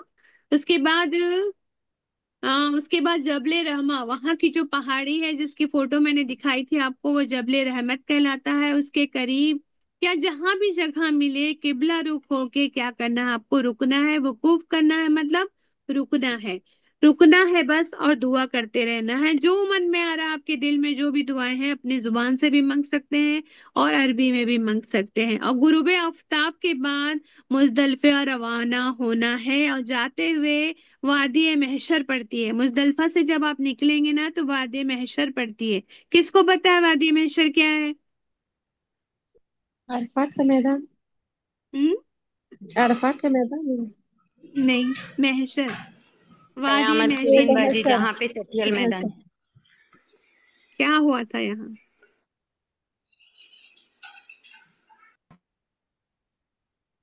अब्रहा का जो लश्कर है ना, ये वादी महशर में ही क्या किया था, उसको अल्लाह ने क्या है, मतलब भस्म कर दिया था, पूरा खत्म कर दिया था।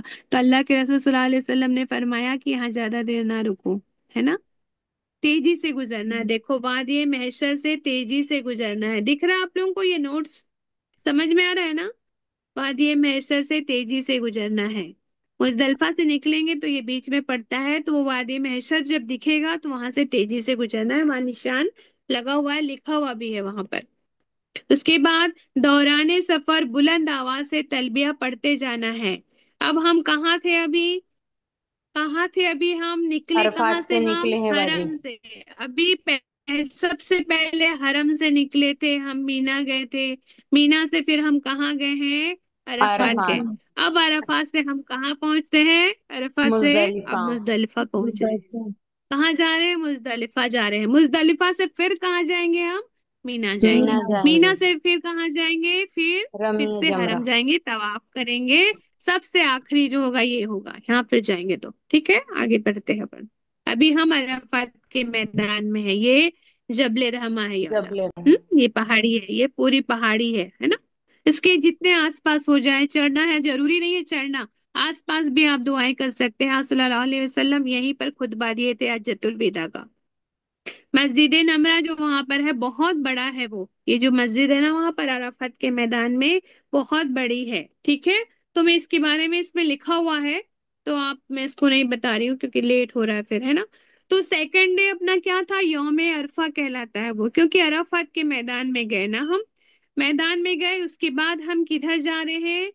शाम हो गई है, हाँ, मगरिब की अजान हो गई है, मगरिब तक रुके हैं, लेकिन नमाज नहीं पढ़ेंगे।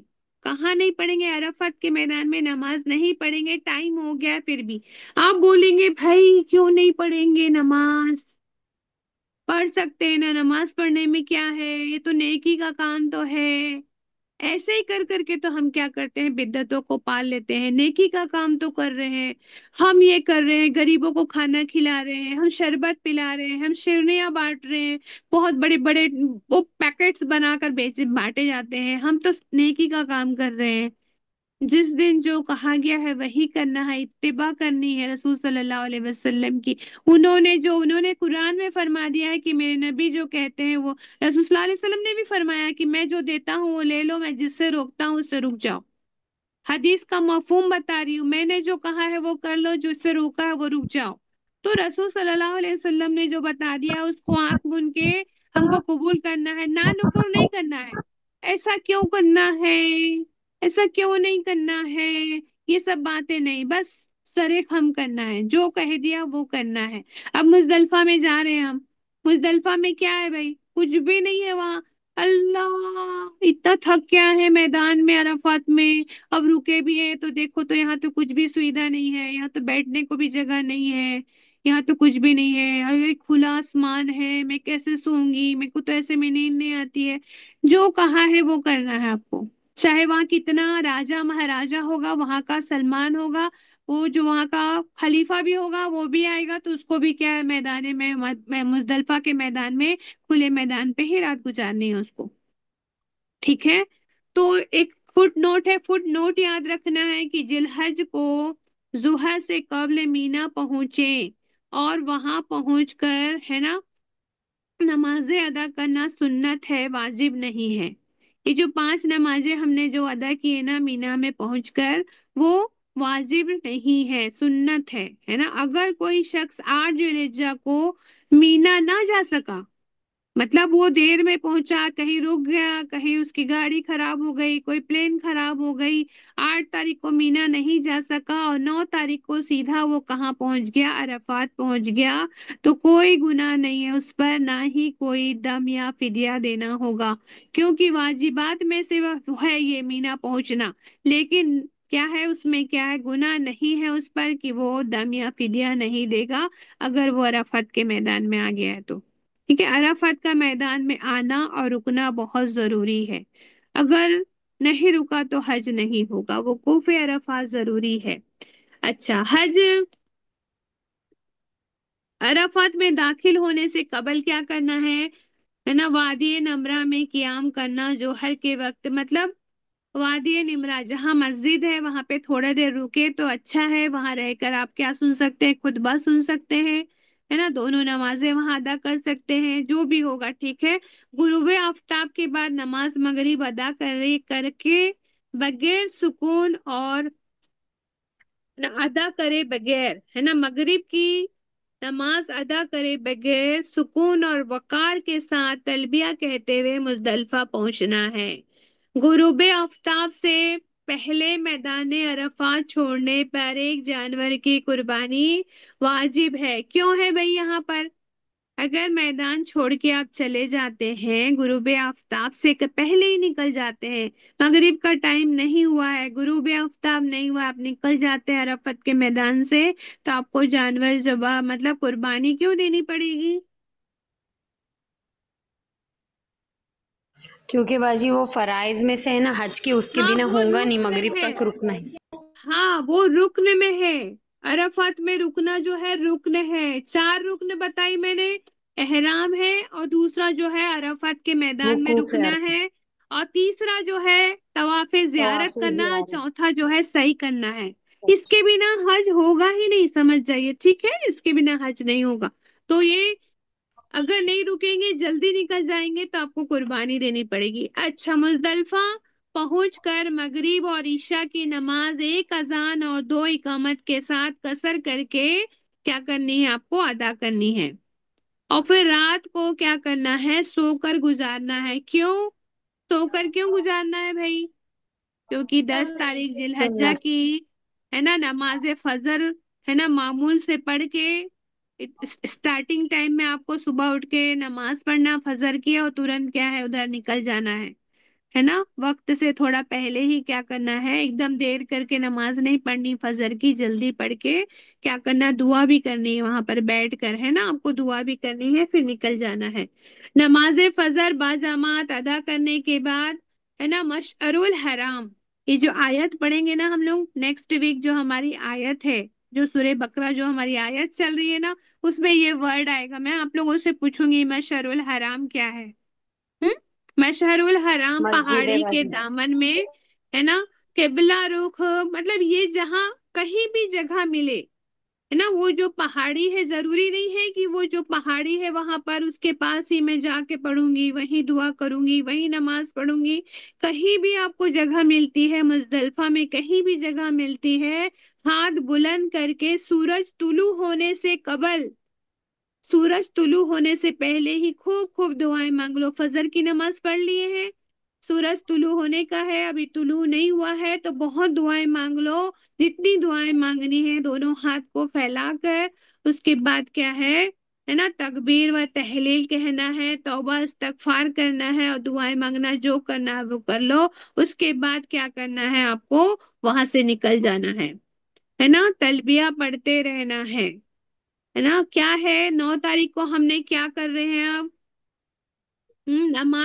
रात क्या है, हमने सोकर गुजारा। 9 तारीख की रात कहाँ थे हम? 8 तारीख को अरफत के मैदान में थे। 9 तारीख की रात कहाँ निकाले हमने? मुजदलिफा। मुजदलिफा। मुजदलिफा में सो के निकाले, है ना। नमाजे फजर अच्छे से पढ़े वहां पर, और तुलुए आफ्ताब से पहले वहां से निकल गए, ठीक है। उसके बाद कहाँ जा रहे हैं हम? मीना मीना रवाना जा हो रहे रहे हैं। हैं, मीना जा रहे हैं, हाँ। और तलबिया पढ़ते हुए जा रहे हैं। अब देखिए, देखो वकार के साथ जो है मीना रवाना होना है, और रास्ते में तलबिया पढ़ते हुए गुजरना है। मीना पहुंचकर तूले आफ्ताब के बाद जमरा उगबा की रमी करना है। तो ये है 10 तारीख का अरकान। फजर पढ़ लिए मुजदलफा में, उसके बाद आप कहाँ जा रहे हैं, मीना गए। सबसे पहले आपको वहां जाना है जमरा उगबा में, उसकी रमी करनी है तुलोए आफ्ताब के बाद, क्योंकि तुलोए आफ्ताब तो हो ही जाएगा ना, क्योंकि फजर की नमाज तो आप वहीं पढ़ लिए थे मुजदलफा में। यहाँ तक पहुंचेंगे, मीना में आएंगे, तब तक कि क्या हो जाएगा, तुलोए आफ्ताब हो जाएगा। आप तुरंत क्या कीजिए, सबसे बड़ा शैतान जो है उकबा की, शैतान जो है ना, जमरा उकबा, उकबा मतलब बड़ा, उकबा की रमी करना है। और रमी से कबल, जब रमी करेंगे ना, उससे पहले ही आप क्या करेंगे, तलबिया पढ़ना बंद कर देंगे। Point to be noted. तलबिया पढ़ना कब बंद करना है, हज के टाइम पे, रमी करने से पहले क्या कर देना है, तलबिया पढ़ना बंद करना है। हमने उम्रे में तलबिया कब बंद किए थे, किसको याद है कल की क्लास का? हरम उम्रे में तलबिया कब पहुंचने। बंद किए थे? जब हम स्टार्ट किए थे हजरे अस्वद के है ना, बाद। हजरे अस्वद के मस्जिद पास हराम में पहुंचे तो, पहुंचे। है ना, मस्जिद हराम में गए, हजरे अस्वद के पास पहुंचे, अभी तवाफ चालू नहीं हुआ, इस्तिलाम भी नहीं किया आपने। पहले ही जैसे पहुंचेंगे आप वहां पे क्या करेंगे, तलबिया पढ़ना बंद कर देंगे, ठीक है। माशाल्लाह, आप लोग को ये याद था, अल्हम्दुलिल्लाह। अब देखिए आपने क्या कर दिया, तलबिया पढ़ना बंद कर दिया, है ना। अब उसको उसके बाद आपने रमी कर दिया उसका, उसके बाद आप क्या करेंगे, रमी के बाद कुर्बानी करेंगे, है ना। वहां पे जो है अपन क्या दे दिए रहते हैं, पहले से होटल में पैसे जमा कर देते हैं, तो हमको खबर आती है कि तुम्हारी कुर्बानी हो गई है। अगर आप चाहें तो खुद भी वहां जाके कुर्बानी कर सकते हैं। अल्हम्दुलिल्लाह हम जब गए थे ना, मैं और मेरे हस्बैंड, तो हम लोग हज कमेटी से ही गए थे। तो हमारे ग्रुप में हम लोग जो नागपुर वाले गए थे ना, हम लोग, हमारे हस्बैंड और सब लोग ना, जाके खुद ही वहां कुर्बान गाह में जाके कुर्बानी किए थे। और मेरे शौहर ने तो गोश्त भी लेकर आए थे मेंढे का, अल्हम्दुलिल्लाह। और गोश्त लाए थे, इतना टेस्टी गोश्त मैंने कभी नहीं खाया था, इतना मीठ, इतना टेस्टी मुझे कभी नहीं लगा था, क्योंकि उस टाइम पे इतनी सुविधाएं नहीं थी, रेस्टोरेंट्स नहीं थे मीना में, तो इतना अच्छा खाना वगैरह नहीं मिलता था, है ना। ठीक है। तो आप जमरा अकबा की रमी के बाद कुर्बानी करेंगे। अगर उसका गोश्त खाना चाहे तो खा सकते हैं पका के आप, ठीक है, और लोगों को भी खिला सकते हैं। और आपको पता है कि हज इफराद वालों पर कुर्बानी वाजिब नहीं है, जरूरी नहीं है। हज इफराद मतलब वहां के रहने वालों के लिए बस क्या है, कुर्बानी जरूरी नहीं है, वरना हज किरान वाले भी और, है ना, हमारे तमत्तु वाले भी, दोनों को कुर्बानी करनी पड़ेगी। कुर्बानी के बाद हलक या, है ना, तकसीर, हलक करवा लो। कुर्बानी हो गई, पता चल गया तो क्या कर लो, अपनी हलक करवा लो, ठीक है। औरतें क्या करेंगी, है ना, अपने बाल पोर के बराबर। What to do third, third day है ये, 10वीं तारीख है ये। थर्ड डे में आप क्या किए, रमी किए। किसकी रमी किए, केवल जमरा अकबा की। उसके बाद कुर्बानी किए, कुर्बानी के बाद हलक किए। उसके बाद तवाफ जियारत के लिए आप जा रहे हैं। क्या करने जा रहे हैं, तवाफ जियारत। कहाँ जाएंगे भाई तवाफ जियारत के लिए, हरम हरम जाएंगे बाजी। हरम है ना, शरीफ। हरम जाएंगे, ठीक है। अच्छा, वुकूफे मुजदलफा के बाद मीना रवाना होने से पहले सिर्फ जमरे अकबा की रमी के लिए मुजदलफा से क्या करना है, 7 कंकड़ियां चुन लेना मुस्तहब है, वाजिब नहीं है। सब लोग किए होंगे, जो भी हज के लिए जाते हैं तो वो मुजदलफा में करने वाला काम ये भी होता जी है हाँ कि बाजी। वहां बहुत खुला मैदान होता है, वक्त भी होता है, तो आप क्या करते हैं, उसमें कंकड़ियां चुन लेते हैं। तो बोलेंगे आप बाजी हमने तो 49 चुने थे, कोई बोलेंगे कि हमने तो 70 चुने थे बाजी, कोई बोलेगा हमने तो 7 ही चुने थे। तो ऐसा कोई साबित नहीं है, सिर्फ 7 कंकड़ियां चुनने का वहां से है। आप सल्लल्लाहु अलैहि वसल्लम ने 7 चुनी थी, बाकी जो कंकड़ियां है ना आप कहीं से भी ले सकते हैं, है ना। आप 7 यहाँ से ले लो, बाकी जो है मीना की कहीं से भी आप ले सकते हैं, रास्ते से भी ले सकते हैं। लेकिन जो यूज हो गई है, कई लोग कंकड़ी मार के चले गए, वहां से उठा के नहीं लेना है, वो वाली कंकड़ी नहीं लेना है जो यूज्ड हो गई है, ठीक है।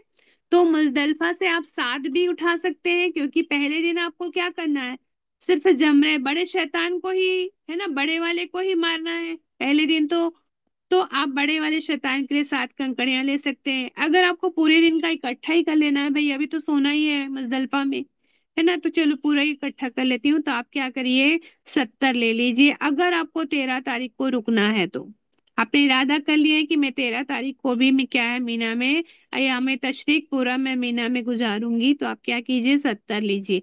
अगर आप 12 तारीख को 5 दिन का हज करने का नियत किए हैं कि नहीं हम 12 तारीख को निकल जाएंगे, तो आप क्या कीजिए, 49 ले लीजिए। क्योंकि आप देखिए, पहला दिन जो होगा 10 तारीख को आप किए, 10 तारीख को आप क्या किए थे, सिर्फ एक ही शैतान को कंकड़ी मारे तो 7, 11 को मारेंगे तो कितना है, तीनों शैतान को कंकड़ी मारेंगे तो लगेगी 7 7 7 21। फिर 12 को क्या लगेगी, 21। अगर इसको मैं गिनती हूँ तो होता है 49। अगर मैं 13 तारीख को भी रुकती हूँ तो फिर 21 लगेगा, तो वो हो जाएगा 70। समझ में आ गया हिसाब। 7 भी जमा कर सकते हैं, 49 भी ले सकते हैं, 70 भी ले सकते हैं। कहाँ पर, ये मुजदलफा के मैदान में, ठीक है, ये चुनना है। उसके बाद मीना से मक्का मुअज्जमा जाके तवाफे, है ना, इफाजा करना है, मतलब तवाफे जियारत करनी है। कैसे करनी है, तवाफ कैसे करना है आप सबको पता है, मैंने कल बहुत डिटेल में पढ़ाया है तवाफ का तरीका, सबको याद है। जी हाँ आपका बाजी। एक बात पूछना चाहूंगी। हम्म। वो अच्छा, अगर हाथ से कंकरी छूट गई, वो तो मदार हो गई ना, उससे तो नहीं उठाया जाएगा ना। हाँ, कहाँ मतलब कहाँ गिर गई उठाते उठाते? अगर आप जाते हुए। उठा रहे हैं तो कुछ नहीं होता। कई लोग तो मैं देखी हूँ कि कंकड़ी उठाते हैं, उसको धोते भी हैं। ऐसा कोई सुन्नत से साबित नहीं है धोना होना। हाँ, कंकड़ी उठाना है बस। और कितनी बड़ी होनी चाहिए कंकड़ी? काबुली चने की बराबर। एकदम बड़े बड़े पत्थर नहीं उठाना है, मैं शैतान को पत्थर से जी। मारूंगी। कई लोग चप्पल से हाँ हाँ हाँ मारते हैं, हाँ कई लोग बोतल फेंक के हाँ, मारते हैं। चप्पल शैतान है, चलो आज हाँ हाँ मौका मिला शैतान को हाँ हाँ मारते हाँ हैं। अरे भाई वो हाँ शैतान शैतान नहीं है वो। अल्लाह ने बस रसूल सल्लल्लाहु अलैहि वसल्लम ने जो किया है बस हम उसकी पैरवी कर रहे हैं, है ना। बस उसकी पैरवी कर रहे हैं हम लोग। उसको पत्थरों से नहीं मारना, उसको सिर्फ काबुली चने के बराबर, मटर के बराबर कंकड़ इकट्ठे करने हैं, छोटे छोटे इकट्ठे करने हैं और उनसे ही मारना है। बस इसलिए मार रहे हैं क्योंकि आप सल्लल्लाहु अलैहि वसल्लम ने किया है, बस हमको इत्तिबा करनी है, ठीक है। जी। अगर वहां उठाते उठाते गिर बिल्कुल जाता बिल्कुल है, जी। बर्गरबाजी आप पूछ रहे हो, तो उसको फिर से उठा लो। लेकिन हाँ, वो वाला नहीं उठाना है अच्छा जो उठा लोगों ने सकते हैं। फेंक के गए हैं, जो लोगों ने फेंक नहीं के वो गए नहीं, हैं ना, अपने मार के गए। हाथ हाँ वहां से। नहीं, मैदान में कहीं भी कोई भी मैदान अपने में करो अपने लेकिन हाथ से जो वहां नहीं। छूटा। ना वहां उठा सकते हैं, वहां कुछ नहीं जी प्रॉब्लम जी है, अपना गिर गया, जी जी अपना उठाते उठाते गिर गया तो कोई प्रॉब्लम जी नहीं है, ठीक है। जी। और धोने की भी जरूरत अच्छा नहीं है ना, शैतान को ही मारने जा रहे हैं अच्छा हम, अच्छा एक जी रुक्न कर रहे हैं, एक जी। मतलब एक अमल कर रहे हैं, समझिए, है हाँ ना, सुन्नत पे अमल कर रहे हैं, ठीक है। बिल्कुल। जमरे अमल उला, कर रहे हैं। जी है ना। जी जी जमरे बिल्कुल। उला एक को अपने हाँ पढ़ा हाँ कि जी। अकबा। उसके बाद बीच वाला होता है जमरे उस्ता, हाँ बीच हाँ वाला दरमियाना, और तीसरा वाला जो होता है छोटा वाला शैतान होता है जमरे जमरे वस्ता। उला, ठीक है। उस्ता। जी। उला, है ना। वुस्ता मतलब वुस्त, जम जैसे हाँ हम उम्मते बिल्कुल जी। वुस्त है ना, तो जमरे उस्ता मतलब बीच वाला, और हाँ जमरे हाँ हाँ उला मतलब होता है, हाँ उला हाँ मतलब होता है छोटा वाला, हाँ ठीक हाँ। है। अब आप देखिए ये तीनों की फोटो छोटा है, वाला देखिए, जी जी जी। है ना। ये तीनों की फोटो आप देखिए, जमरात हाँ हाँ पिलर्स हाँ हाँ। बने हुए हैं। अच्छा अच्छा हाँ जी। एक देखो जमरा हाँ उला, ये हाँ हाँ छोटा हाँ वाला है, ये जी। बीच वाला वुस्ता है, बीच दरमियाना, बिल्कुल और ये जो है कुबरा, बिल्कुल। है ना, जिसको बोलते हैं बिग। बिग जमरात मतलब जमरे अकबा बोलते हैं इसको हम, है ना। अकबा बोलते हैं बड़ा, बड़ा शैतान। तो पहले दिन जो मारेंगे हम, वो क्या होंगे, 10 तारीख को जो मारा हमने सिर्फ इसको मारेंगे। और जाके क्या करेंगे, कुर्बानी करेंगे और हलक करवा के फिर क्या है, जियारत करके तौफे जियारत करके आ जाएंगे। अच्छा, तौफे जियारत करने से पहले आपने क्या करवा लिया यहाँ पर, रमी किया, कुर्बानी किया, हलक किया, उसके बाद आप अपने एहराम से छूट जाएंगे, एहराम की पाबंदी खत्म होगी। लेकिन शौहर बीवी का जो रिश्ता है वो वाला ताल्लुक आप कायम नहीं कर सकते, वो बस लागू रहेगा। बाकी सब जो है, जो नॉर्मल जो थी वो चीजें वो हट जाएंगी, पाबंदियां। और आप क्या कर सकते हैं, गुस्ल करके आप नॉर्मल कपड़े पहन के तवाफ़े ज़ियारा कर सकते हैं। तवाफ़े ज़ियारा जब करेंगे तो नॉर्मल कपड़े में कर सकते हैं। तो नॉर्मल कपड़े में जब आप कर रहे हैं, तो उसमें जो आप जो रमल करते थे और जो इस्तिमा करते थे, जो मर्द लोग अपने चादर को घुमा के एक ही साइड में करते थे, बाएं साइड में कंधे में, तो वो करने की जरूरत नहीं पड़ती, ठीक है। तवाफे ज़ियारा में वो नहीं होता। कब होता है, जिसमें सही होती है, मतलब तवाफे कुदूम में ही ये हो पाता है, ठीक है। शायद अल्हम्दुलिल्लाह आपको समझ में आया ना ये। लेकिन जब दूसरे दिन 11 तारीख को और 12 तारीख को तीनों को करना है आपको, है ना। तीनों को क्या करनी है, कंकड़ी मारनी है, अभी हम पढ़ते हैं, ठीक है। इसके भी मसाइल है जो मैं आपको बता देती हूँ कि क्या मसाइल हैं जमरात के, है ना। जमरा उला और जमरा वुस्ता को कंकड़ियां मारने के बाद जरा हटकर किबला रुख होकर दुआएं मांगना मसनून है। किसको, पहली बार जब हम थे तब मार के निकल गए थे ना, पहली 10 तारीख को। उसके बाद जब हम दोनों दूसरे जमरात पे जब जाएंगे 11 तारीख को, तो हम क्या करेंगे, उला और वुस्ता के पास जब जाएंगे, दोनों में हमको क्या करना है, कंकड़ियां मार के थोड़े दूर हटकर किबला रुख होके दुआएं मांगनी है, मसनून है ये। रसूल सल्लल्लाहु अलैहि वसल्लम ने मांगी थी, इसलिए हमको भी मांगना है, लेकिन किबला रुख होके, शैतान की तरफ रुख करके नहीं मांगना है, ठीक है। और रमी जमरा का मकसद क्या है, अल्लाह का जिक्र और अल्लाह की, है ना, इबादत करना है। हम शैतान को पंकड़ी मार रहे हैं तो कोई हम वो कोई अमल इतना वो इम्पोर्टेंट नहीं है। सिर्फ हम अल्लाह का जिक्र कर रहे हैं, क्योंकि अल्लाह का नाम लेकर हम मारते हैं। क्या बोलकर मार रहे हैं? है ना, अल्लाह का नाम लेकर मार रहे हैं कंकड़ी। इसलिए क्या, वो अल्लाह का जिक्र है और अल्लाह के रसूल सल्लल्लाहु अलैहि वसल्लम की सुन्नत की पाबंदी कर रहे हैं, इत्तिबा कर रहे हैं। रमी के लिए कंकड़ी का, है ना, हजम, क्या है, चने कितना साइज बता रहा है, चने के दाने से कुछ दाना, है ना, कुछ बड़ा होना चाहिए। मतलब चने के दाने से थोड़ा बड़ा, तो मतलब काबुली चना थोड़ा बड़ा रहता है, तो काबुली चना आता है ऐसा कि उसके बराबर होना चाहिए। है ना, बच्चों, बीमारों और बुढ़ों की तरफ से रमी किया जा सकता है। अगर कोई बच्चे हैं, बूढ़े हैं, बीमार हैं, उनकी उनकी जगह क्या है, दूसरे लोग क्या है, रमी कर सकते हैं। लेकिन क्या करेंगे, जैसे एक जमरे के पास गए, पहले अपने नाम का कंकड़ी मार लिए, रमी कर लिए, बाद में जिसके नाम से आप गए हैं उसके नाम की क्या है, रमी कर लिए, फिर दूसरे में गए, फिर अपना कर लिए, फिर उनका कर लिए, फिर तीसरे में गए, फिर उनका अपना कर लिए, फिर उनका कर लिए। ठीक है, सवारी पर रहकर भी, है ना, कर सकते हैं रमी। अब ये हो गया यौमे अराफत हो गया। अब हमारा क्या था, 8 तारीख को यौमे तरविया हो गया, 9 तारीख को यौमे अराफत हो गया, 9 तारीख को मुजदलफा की रात थी, फिर 10 तारीख को यौमे नहर, है ना, जिसमें हमने क्या किया, कुर्बानी कर लिया। अब ये जो है 11, 12, 13 तारीख हम तवाफ करके आ गए हैं, समझो, है ना। तवाफ करने में कई बार रात भी गुजर जाती है, क्योंकि तवाफ के बाद सही भी है उसमें, हाँ, तवाफ करने के बाद सही भी है, सही भी करना है, तो उसमें पूरी रात गुजर जाती है। लेकिन आपको आराम करते नहीं बैठना है वहां पर, आपको जैसा ही आपका अरकान हो जाता है तुरंत आपको मीना पहुंचना है, क्योंकि ये रातें जो है आपको मीना में गुजारनी होती है।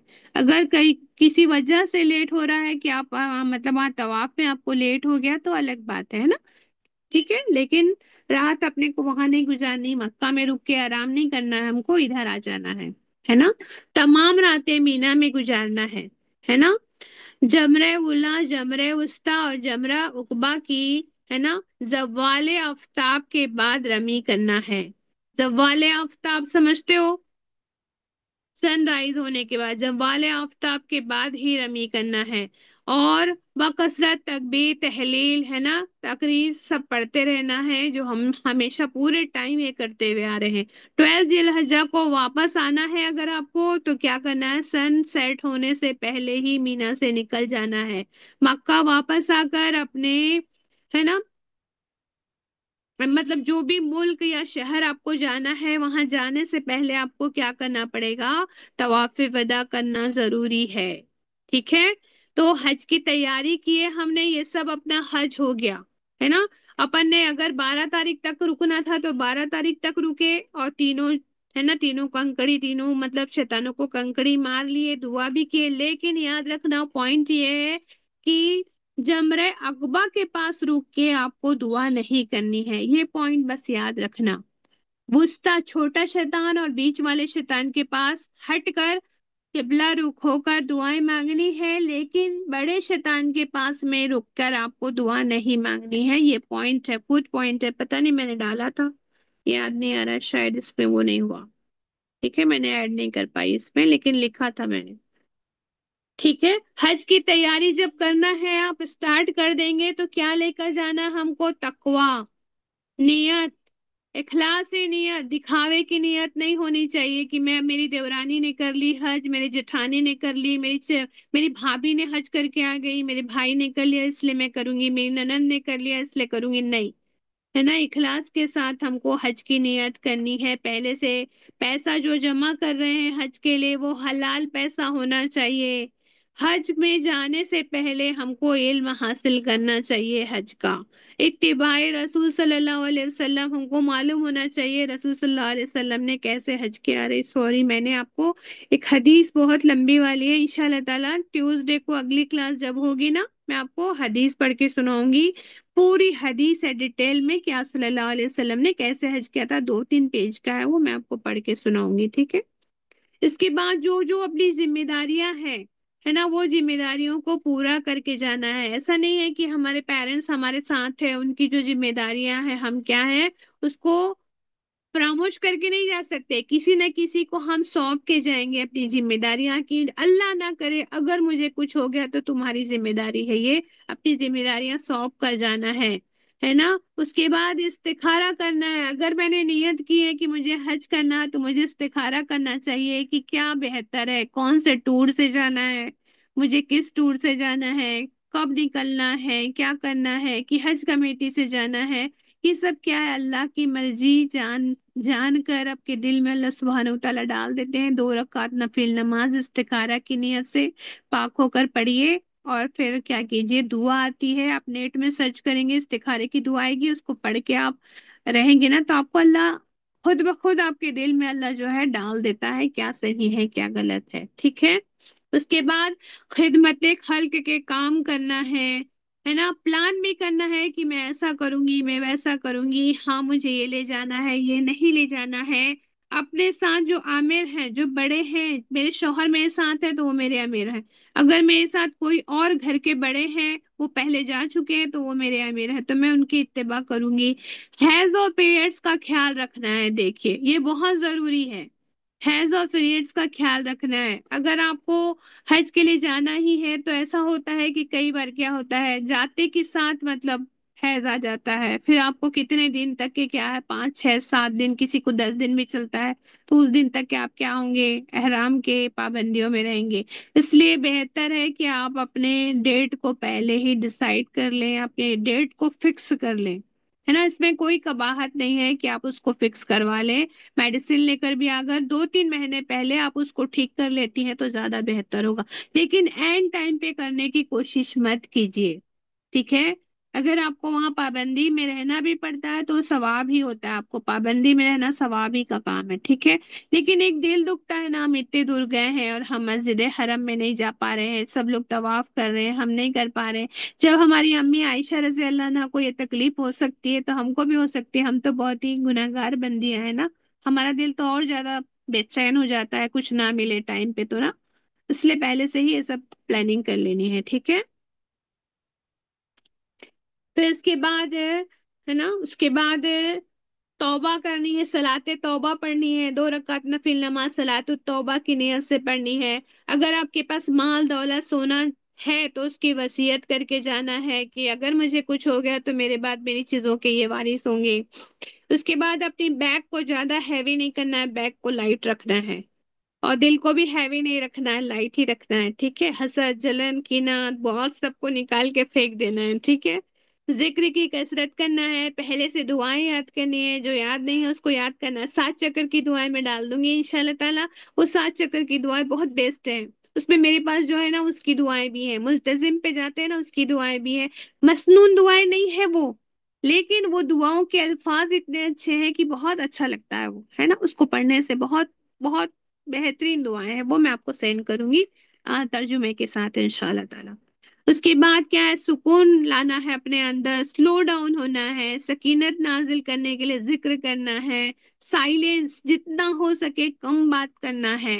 अगर कोई तुम्हारे को कुछ बोल भी रहा है तो चुप रहना है, चुप रहने से बहुत सारे मामलात पहले ही हल हो जाते हैं।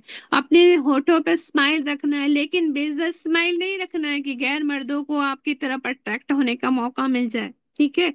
हाय बाजी ने तो कहा था स्माइल रखना है, तो इसका मतलब ये नहीं है, हाँ स्माइल का मतलब चेहरा मुस्कुराता हुआ रखना है, किसके लिए रखना है, अपने घर वालों के लिए, ठीक है।